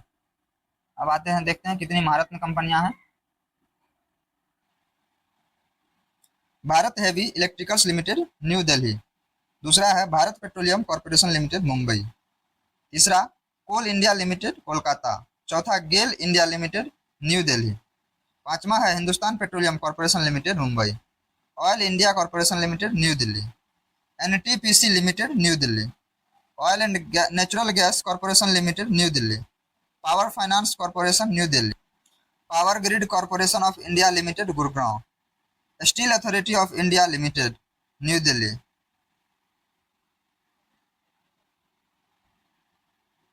Rural electrification corporation limited new Delhi, oil India limited Duliajan Assam. अब देखते हैं आगे है नवरत्न। नवरत्न का दर्जा पहली बार 1997 में 9 सार्वजनिक क्षेत्र के उद्यमों PSE के एक समूह को दिया गया था। वर्तमान में भारत में 13 नवरत्न कंपनियां हैं। भारत में नवरत्न कंपनियों की पात्रता मानदंड। कंपनी के पास मिनी रत्न श्रेणी 1 का दर्जा होना चाहिए। निम्नलिखित 6 प्रदर्शन मापदंडों की गणना करते समय इसका समग्र स्कोर 100 में से 60 या उससे अधिक होना चाहिए। नेटवर्थ से नेट प्रॉफिट, टर्नओवर के रूप में सकल लाभ, उत्पादन या सेवाओं की लागत के लिए जनशक्ति लागत, प्रति शेयर आय, नियोजित पूंजी के रूप में सकल मार्जिन, अंतर क्षेत्रीय प्रदर्शन तुलना।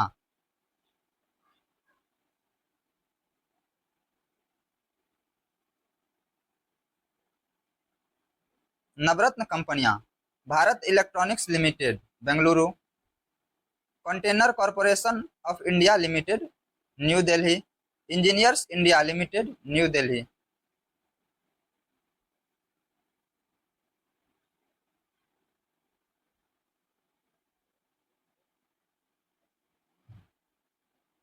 Hindustan aeronautics limited Bengaluru, Mahanagar telephone Nigam limited new Delhi, national aluminium company limited Bhubaneswar, national buildings construction corporation limited new Delhi, Neyveli lignite corporation limited Tamil Nadu, national mineral development corporation NMDC limited Hyderabad, Rashtriya Ispat Nigam limited Visakhapatnam, shipping corporation of India limited Mumbai, rail Vikas Nigam limited new Delhi, ONGC Videsh limited new Delhi, Rashtriya chemicals and fertilisers limited Mumbai, Ircon international limited new Delhi और RITES limited Gurugram.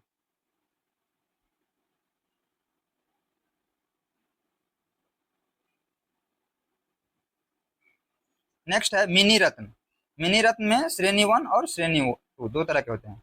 Mini रत्न company श्रेणी 1 का दर्जा प्राप्त करने के लिए आवश्यक है कि कंपनी ने पिछले 3 वर्षों से लगातार लाभ प्राप्त किया हो तथा 3 साल में एक बार कम से कम 30 करोड़ रुपये का शुद्ध लाभ अर्जित किया हो, तो उसे हम लोग रखते हैं मिनी रत्न श्रेणी 1 में। और श्रेणी 2 में है पिछले 3 वर्षों से लगातार मुनाफा कमाया है और सकारात्मक नेटवर्थ होना चाहिए। मिनी रत्न श्रेणी 1 की संख्या 62 है और मिनी रत्न श्रेणी 2 की संख्या 12 है। व्यापारिक चिन्ह तथा गुणवत्ता मानक। पहला है हॉलमार्क, यह सोने की बनी वस्तुओं की गुणवत्ता के लिए होता है। दूसरा है रजत मार्क, यह चांदी की वस्तुओं के गुणवत्ता के लिए होता है। तीसरा इको मार्क, यह पर्यावरण सुरक्षा के लिए होता है। चौथा है एग मार्क, यह कृषि से संबंधित पदार्थों के गुणवत्ता के लिए होता है। पांचवा FSSAI, यह खाद्य पदार्थों के गुणवत्ता को निर्धारित करती है। छठा है ISI मार्क, यह चिन्ह औद्योगिक उत्पाद पर लगाया जाता है।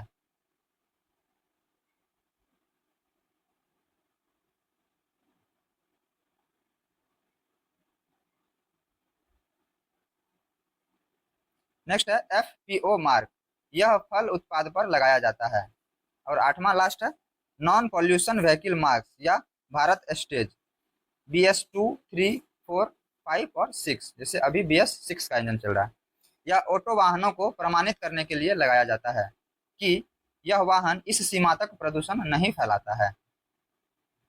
इंडियन स्टैंडर्ड ऑर्गेनाइजेशन यानी ISO, यह NSSO के अधीन कार्य करती है तथा गुणवत्ता संबंधित मानक जारी करती है, जिसे ISO के नाम से जानते हैं। ISO 9001 ये प्रबंधन के लिए होता है। ISO 14001 ये पर्यावरण प्रबंधन के लिए दिखाता है। और ISO 9202 यह आभूषण की शुद्धता से संबंधित है। इसी तरह से है ISO 18001, यह स्वास्थ्य सुरक्षा से संबंधित मानक है।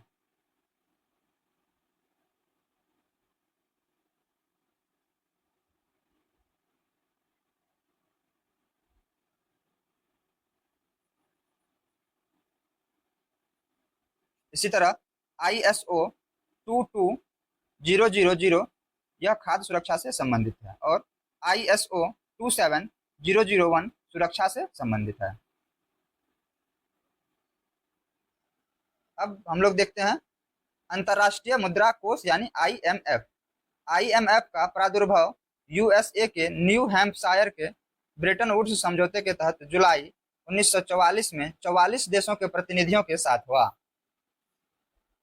इसका उद्घाटन 27 सितंबर 1945 को हुआ तथा इसने 1 मार्च 1947 से कार्य करना प्रारंभ किया।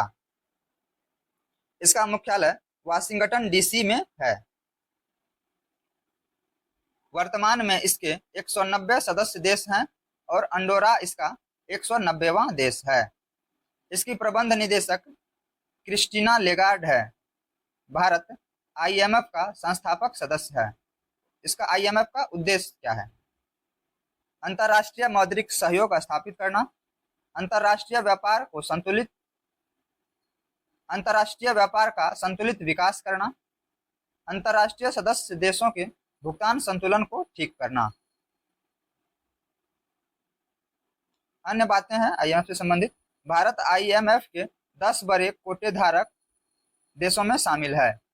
भारत का स्थान 8वां है, यानी शेयर होल्डर। कोटेधारक मतलब शेयर होल्डर। वर्तमान में भारत का कोटा 2.44% से बढ़कर 2.78% तथा मताधिकार 2.34% से बढ़कर 2.66% हो गया है।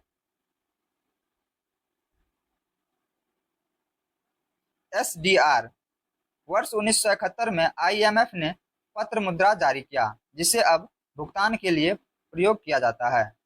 आईएमएफ द्वारा जारी किए जाने वाले प्रमुख रिपोर्ट्स, पहला है विश्व आर्थिक परिदृश्य रिपोर्ट यानी वर्ल्ड इकोनॉमिक आउटलुक रिपोर्ट।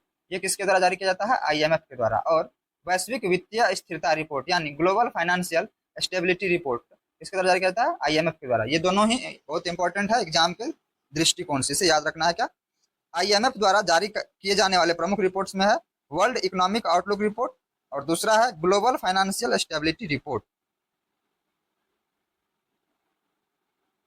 अब देखते हैं विश्व बैंक यानी वर्ल्ड बैंक। विश्व बैंक की स्थापना ब्रेटन वुड्स समझौते के तहत 27 दिसंबर 1945 ईस्वी को हुआ। वर्ष 1946 से विश्व बैंक ने कार्य करना आरंभ किया और इसका मुख्यालय वाशिंगटन डीसी में है। वर्तमान में 189 देश इसके सदस्य हैं। तुवालू, दक्षिण सूडान तथा नौरू इसके नवीनतम सदस्य हैं।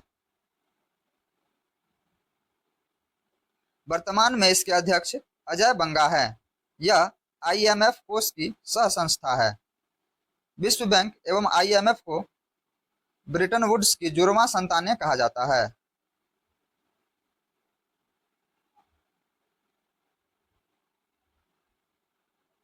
विश्व बैंक समूह में 5 संस्थाएं हैं जिनसे मिलकर विश्व बैंक बनता है। अंतर्राष्ट्रीय पुनर्निर्माण एवं विकास बैंक आईबीआरडी, अंतर्राष्ट्रीय विकास संघ आईडीए तथा अंतर्राष्ट्रीय वित्त निगम आईएफसी। और चौथा है बहुपक्षीय निवेश गारंटी एजेंसी एमआईजीए। और पांचवा है निवेश विवादों को सुलझाने के लिए अंतर्राष्ट्रीय केंद्र आईसीएसआईडी।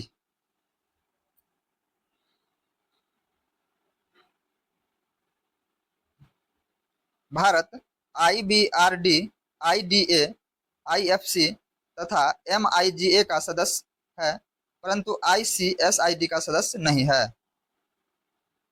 विश्व बैंक के कार्य: आर्थिक पुनर्निर्माण एवं विकास हेतु दीर्घकालीन पूंजी उपलब्ध कराना, भुगतान संतुलन की साम्यता एवं अंतर्राष्ट्रीय व्यापार के संतुलित विकास हेतु दीर्घकालीन पूंजी विनियोग को प्रोत्साहित करना। विश्व बैंक का प्रधान कार्य सदस्य देशों को ऋण उपलब्ध कराना है। विश्व बैंक समूह से सर्वाधिक ऋण प्राप्त करने वाला देश भारत है। भारत एवं पाकिस्तान के मध्य सिंधु जल समझौता की मध्यस्थता वर्ष 1960 ईस्वी में विश्व बैंक के द्वारा ही किया गया था। विश्व बैंक के प्रमुख रिपोर्ट: विश्व बैंक करता है विश्व विकास रिपोर्ट यानी वर्ल्ड डेवलपमेंट रिपोर्ट और व्यापार सुगमता रिपोर्ट डूइंग बिजनेस रिपोर्ट। वर्तमान में इसका प्रकाशन नहीं हो रहा है, यानी इस वाले दूसरे का। अब है एशियाई विकास bank, Asian development bank ADB. स्थापना देखते हैं। संयुक्त राष्ट्र के एशिया एवं सुदूर पूर्व आर्थिक आयोग की सिफारिश पर इस बैंक की स्थापना दिसंबर 1966 ईस्वी में की गई थी। 1 जनवरी 1967 में एडीबी ने कार्य करना प्रारंभ किया। इसका मुख्यालय है फिलीपींस की राजधानी मनीला में। एडीबी का उद्देश्य है एशिया और प्रशांत क्षेत्र में आर्थिक सामाजिक विकास को तेज करना। एडीबी के अध्यक्ष हैं जापान के मात्सुगु असाकावा। नोट: एडीबी का अध्यक्ष पद किसी जापानी नागरिक को ही दिया जाता है। सदस्य में है एडीबी का सदस्य एशियाई देशों के साथ साथ अन्य महाद्वीप का भी हो सकता है। वर्तमान में एडीबी के 68 सदस्य हैं। यह एक बहुपक्षीय विकास बैंक है।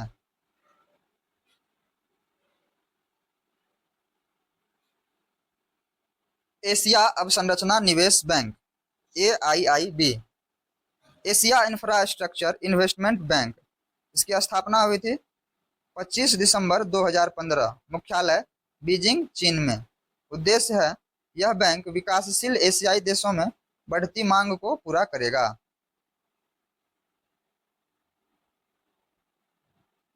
यह सदस्य देशों में ऊर्जा, परिवहन तथा बृहद परियोजना के निवेश की मांग को पूरा करेगा। इसके अध्यक्ष है चीन के जिन लिक्यून, इसके अध्यक्ष हैं। सदस्यों की कुल संख्या 109 है। 57 संस्थापक सदस्य देश हैं इसके। विश्व व्यापार संगठन वर्ल्ड ट्रेड ऑर्गेनाइजेशन WTO, स्थापना 1 जनवरी 1995 को। मुख्यालय है इसका जेनेवा में। उद्देश्य, WTO के उद्देश्य में क्या है? वस्तुओं तथा सेवाओं के उत्पादन तथा व्यापार का प्रसार करना, जीवन स्तर में वृद्धि करना, सतत विकास तथा संसाधनों का अनुकूलतम दोहन करना। विश्व व्यापार संगठन के कार्य: व्यापार एवं प्रशुल्क के मामले पर सदस्य देशों से विचार विमर्श, विश्व व्यापार समझौता तथा बहुपक्षीय समझौतों का कार्यान्वयन और प्रशासन करना। व्यापार एवं प्रशुल्क संबंधित विवादों के निपटारे करना। व्यापार नीति समीक्षा प्रक्रिया से संबंधित नियमों एवं प्रावधानों को लागू करना। इनके सदस्य में वर्तमान में इसके सदस्यों की संख्या 164 है। इसके नवीनतम सदस्य लाइबेरिया तथा अफगानिस्तान है, जिन्होंने क्रमशः 14 जुलाई 2016 तथा 29 जुलाई 2016 को शामिल किया गया है। विश्व व्यापार संगठन एवं मंत्री स्तरीय सम्मेलन WTO की सबसे बड़ी निर्णायक एवं नीति निर्माण संस्था सदस्य देशों के वाणिज्य मंत्रियों का सम्मेलन है। इसकी बैठक प्रत्येक 2 वर्ष में होती है। इसका 12वां सम्मेलन कजाकिस्तान की अध्यक्षता में कोविड के कारण वर्ष 2022 को जेनेवा में संपन्न हुआ। 13वां सम्मेलन वर्ष 2024 में अबू धाबी में होगा। अन्य तथ्य: WTO में कृषि व्यापार पर विकसित तथा विकासशील देशों के बीच उत्पन्न समस्याओं तथा व्यापार पर सब्सिडी से पड़ने वाले प्रभाव के आधार पर सब्सिडी को 5 भागों में वर्गीकृत किया गया है। पहला है ग्रीन बॉक्स। इस सब्सिडी पर कोई रोक नहीं है, यह गुड सब्सिडी की श्रेणी में आता है। दूसरा है ब्लू बॉक्स। इस पर भी ज्यादा विवाद नहीं है, परंतु इस सब्सिडी की सीमा निर्धारित है। तीसरा है अंबर बॉक्स। यह व्यापार प्रभावित करने वाली सब्सिडी कहलाती है। इस पर रोक या कम करने पर लगातार चर्चा हो रही है। नेक्स्ट है डी मिनिमिस सब्सिडी। विकासशील 10% तथा विकसित 5% तक सहायता दे सकते हैं। नेक्स्ट है रेड बॉक्स। इसमें शामिल मदों को कोई सब्सिडी नहीं दी जा सकती है। नोट: WTO संयुक्त राष्ट्र संघ का अंग नहीं है। WTO के वर्तमान महानिदेशक नागोजी ओंकोजो-इवेला है।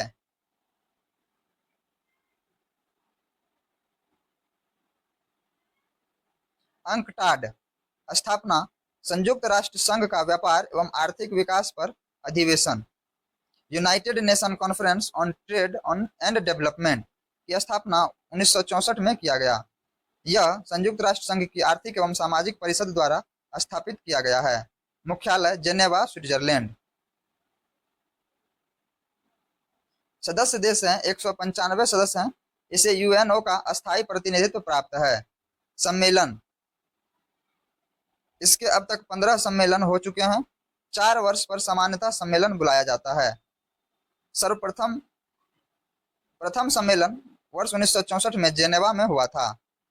अंकटाड का 14वां सम्मेलन जुलाई 2016 में कीनिया की राजधानी नैरोबी में हुआ, जबकि 15वां सम्मेलन 2021 में बारबाडोस में हुआ। इसके सभी सम्मेलनों में IMF को अस्थायी प्रतिनिधित्व प्राप्त है।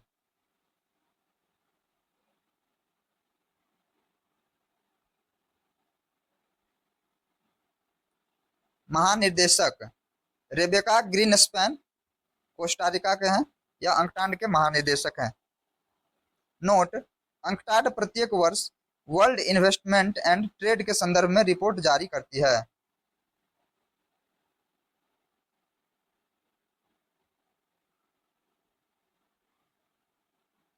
यूरोपीय आर्थिक समुदाय की स्थापना 1957 रोम की संधि के अंतर्गत संस्थापक सदस्यों में France, Belgium, Luxembourg, Germany, Italy एवं नीदरलैंड है। यूरोपीय संघ की स्थापना 1993 की मास्ट्रिच की संधि द्वारा हुई। वर्तमान में 27 सदस्य हैं। ब्रिटेन अब इसका सदस्य नहीं है। इसका मुख्यालय ब्रुसेल्स, बेल्जियम में है। यूरोपीय समुदाय के प्रमुख अंग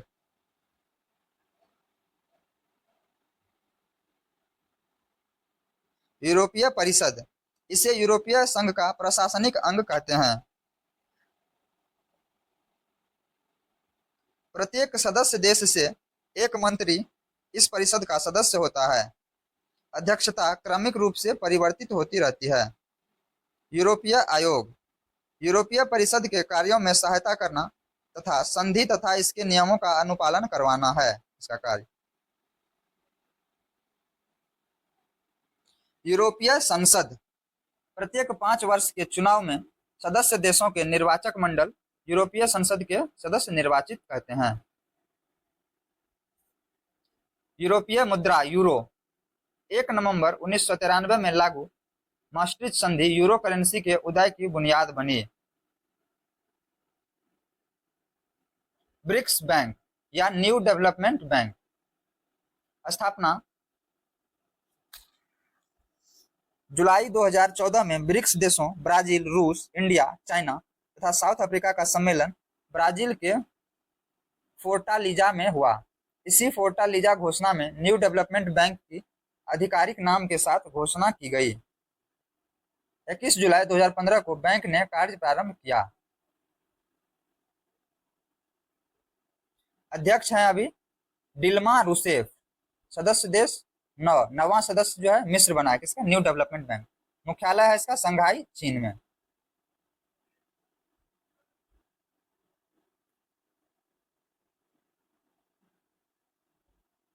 चौदहवां ब्रिक्स सम्मेलन 2022 का आयोजन चीन के सियामेन में हुआ था। 15वें ब्रिक्स सम्मेलन 2023 का आयोजन दक्षिण अफ्रीका के जोहान्सबर्ग में हुआ है। ट्रांस पैसिफिक भागीदारी टीपीपी, स्थापना 5 अक्टूबर 2015 को 12 पैसिफिक राष्ट्रों तथा Australia, Brunei, Canada, Chile, Japan, Malaysia, New Zealand, Peru, Singapore, America तथा वियतनाम ने ट्रांस पैसिफिक भागीदारी समझौते पर हस्ताक्षर किए। अन्य तथ्य में है टीपीपी के 12 सदस्यों की वैश्विक जीडीपी में 40% का योगदान है तथा वाणिज्यिक व्यापार में 60% की हिस्सेदारी है। यह उत्तरी अमेरिका मुक्त व्यापार क्षेत्र NAFTA से भी बड़ा मुक्त व्यापार क्षेत्र होगा। नोट, अमेरिका के इस समझौते से बाहर हो जाने के बाद यह समझौता अपने मूल स्वरूप में क्रियान्वित नहीं हो पाया। आर्थिक सहयोग तथा विकास संगठन OECD, the organisation for economic cooperation and development, स्थापना है वर्ष 1948 में मार्शल योजना के प्रत्युत्तर में बना। प्रारंभ में पेरिस सम्मेलन में इसे यूरोपीय आर्थिक सहयोग बनाया गया। बाद में 1961 में आर्थिक सहयोग तथा विकास संगठन कर दिया गया। सदस्य, वर्तमान में इसके 37 सदस्य हैं और 37वां सदस्य जो है कोलंबिया बना है। मुख्यालय है पेरिस, फ्रांस में। नेक्स्ट है आसियान, स्थापना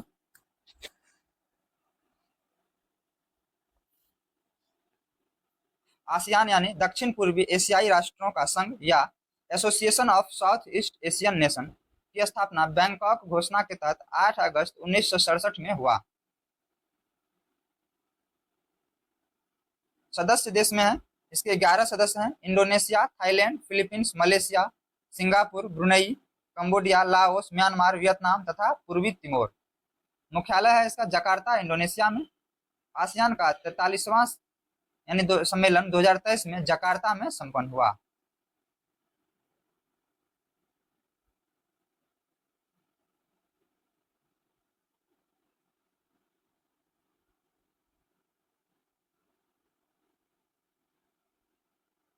इसमें महासचिव के पद सभी सदस्य देशों को प्रत्येक 2 वर्ष पर दिया जाता है। अब है APEC, Asia Pacific economic cooperation. स्थापना, एशिया प्रशांत आर्थिक सहयोग की स्थापना नवंबर 1989 में ऑस्ट्रेलिया के प्रधानमंत्री बॉब हॉक की पहल पर हुई थी। सदस्य हैं इसमें 21 सदस्य हैं। 21वां सदस्य वियतनाम बना है। भारत इस संगठन का सदस्य नहीं है। उद्देश्य है, इसके प्रमुख लक्ष्य को बोगोर लक्ष्य कहा जाता है, जिसमें एशिया प्रशांत देशों के मध्य मुक्त एवं खुला व्यापार एवं निवेश शामिल है। इसका सचिवालय सिंगापुर में स्थापित है। अब है दक्षेस यानी सार्क, SAARC। स्थापना, दक्षिण एशियाई सहयोग संगठन यानी South Asian association for regional cooperation, SAARC की स्थापना ढाका में 1985 में हुई थी।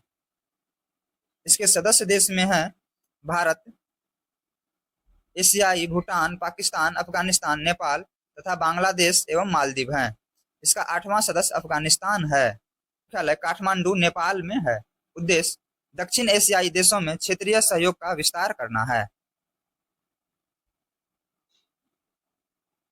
नाफ्टा, NAFTA, उत्तरी अमेरिका मुक्त व्यापार समझौता, north American free trade agreement. इसे वर्ष 1994 में अधिनियमित किया गया। यह अमेरिका, कनाडा तथा मैक्सिको के बीच एक व्यापार समझौता है तथा निवेश के लिए नियम निर्धारित करता है। इन समझौतों के कारण इन देशों के बीच माल की ढुलाई पर लगने वाले कर को समाप्त कर दिया गया। ट्रेडमार्क, पेटेंट और करेंसी को लेकर 3 देशों के बीच व्यापार संबंधी काफी सुगम नियम बनाए गए।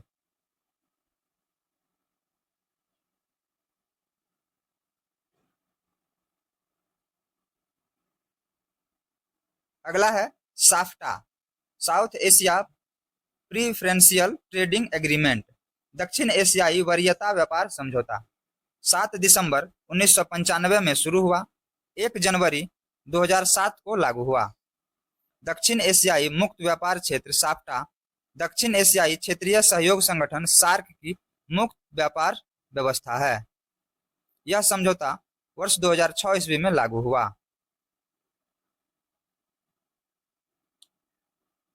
साफ्टा पर हस्ताक्षर करता देश मालदीव, श्रीलंका, भारत, पाकिस्तान, अफगानिस्तान, नेपाल, भूटान और बांग्लादेश। ओपेक, स्थापना, पेट्रोलियम निर्यातक देशों का संगठन है। Organisation of the petroleum exporting countries की स्थापना बगदाद में वर्ष 1960 में किया गया। इसके सदस्य देश में 13 सदस्य हैं।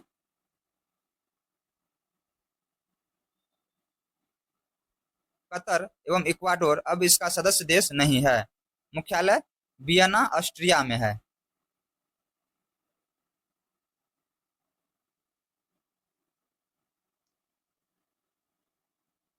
संघाई सहयोग संगठन SCO, संघाई कोऑपरेशन ऑर्गेनाइजेशन। यह एक अस्थायी अंतर सरकारी संगठन है। इसकी स्थापना वर्ष 2001 में नवगठित संघाई सहयोग संगठन, वर्ष 2002 में इसके दूसरे शिखर सम्मेलन में औपचारिक अंतर्राष्ट्रीय संगठन बना।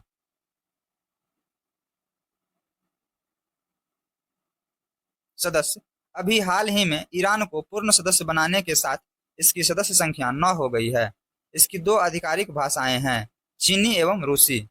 IBSA, IBSA, India, Brazil, south Africa, Brasilia घोषणा के साथ भारत, ब्राजील और दक्षिण अफ्रीका का इब्सा संगठन 6 जून 2003 में बना।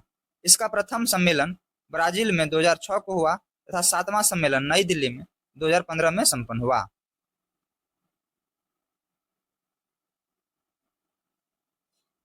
अगला है बिम्स्टेक, स्थापना है bay of Bengal initiative for multi sectoral technical and economic corporation.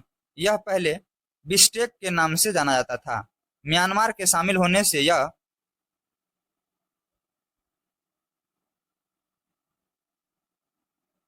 BIMSTEC बना। इसकी स्थापना वर्ष 1997 में बैंकॉक सम्मेलन में हुई। इसके सदस्य देश में है Bangladesh, India, Myanmar, Sri Lanka, Thailand, Nepal तथा भूटान इसके सदस्य देश हैं। अब अगला और अंतिम चैप्टर 19 है कृषि, एग्रीकल्चर। भारतीय खाद्य निगम FCI, food corporation of India, इसकी स्थापना वर्ष 1964 ईस्वी में हुई थी। कृषि उत्पादन के बाद रखरखाव की जिम्मेदारी FCI की होती है। यह पूरे देश भर में खाद्यान्नों की खरीद बिक्री और वितरण भी करता है।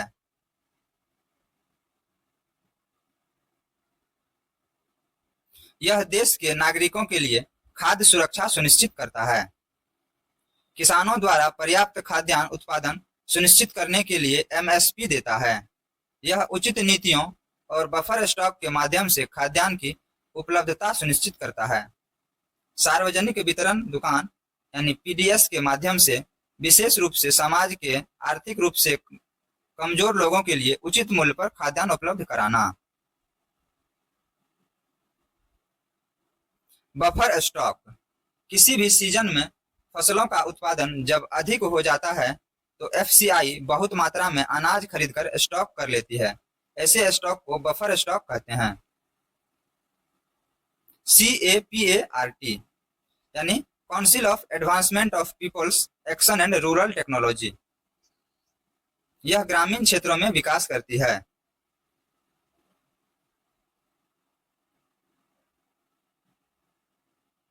आगे है ICAR, Indian council of agriculture research, Bharat सरकार के कृषि मंत्रालय में कृषि अनुसंधान एवं शिक्षा विभाग के तहत एक स्वायत्त शासी संस्था है।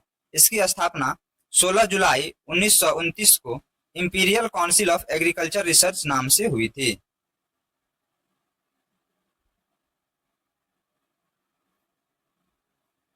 नेक्स्ट है IFFCO यानी जिसको हम लोग इफको बोलते हैं, Indian farmer fertiliser cooperation limited.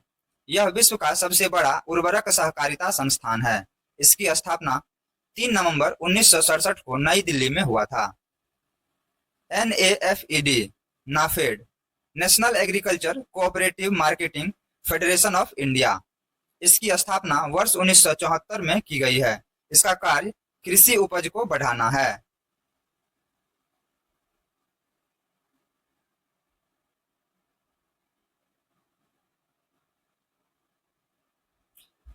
NFSA, NFSA, national food security act, आर्थिक रूप से कमजोर और गरीबी रेखा से नीचे जीवन व्यतीत करने वाले परिवारों को राशन उपलब्ध कराने के उद्देश्य से खाद्य सुरक्षा अधिनियम 10 सितंबर 2013 में पारित किया गया था।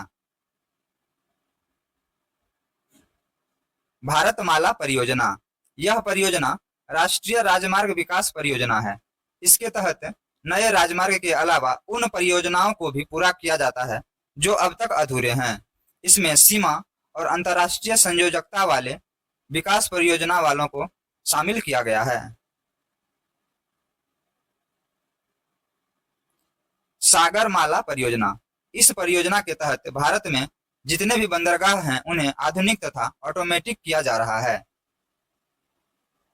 DFC, डेडिकेटेड फ्रेट कॉरिडोर, यह उच्च गति और उच्च क्षमता वाला विश्व स्तरीय तकनीक के अनुसार बनाया गया एक रेल मार्ग होता है जिसे विशेष तौर पर माल एवं वस्तुएं के परिवहन हेतु बनाया जाता है।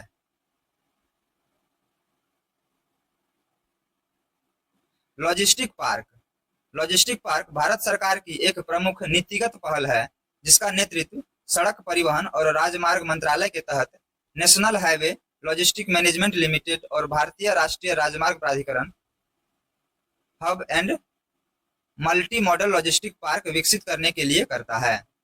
इस पार्क से हवाई सड़क, रेल और जल मार्ग से जुड़ने से लोगों का आवागमन होने के साथ साथ सामानों का परिवहन भी हो सकेगा। इस पार्क को केंद्र सरकार की महत्वाकांक्षी भारतमाला परियोजना के तहत बनाया जा रहा है। Mega food park, mega food park यानी एक बड़ा प्लांट एक ऐसी मशीनरी जहां कृषि उत्पादित फसल, फल, सब्जियों की सुरक्षित भंडारण की व्यवस्था हो, जहां उन प्रोडक्ट की प्रोसेसिंग की जा सके, उनसे मार्केट के डिमांड के मुताबिक प्रोडक्ट तैयार किया जा सके। तो इस तरह से हम लोगों ने खान सर के नोट्स से इकोनॉमिक्स को भी अब कवर कर लिया है। तो वीडियो को लास्ट तक देखने के लिए धन्यवाद। जो लोग चैनल पर नए हैं कृपया चैनल को सब्सक्राइब कर लें और वीडियो को लाइक कर दें। जय हिंद।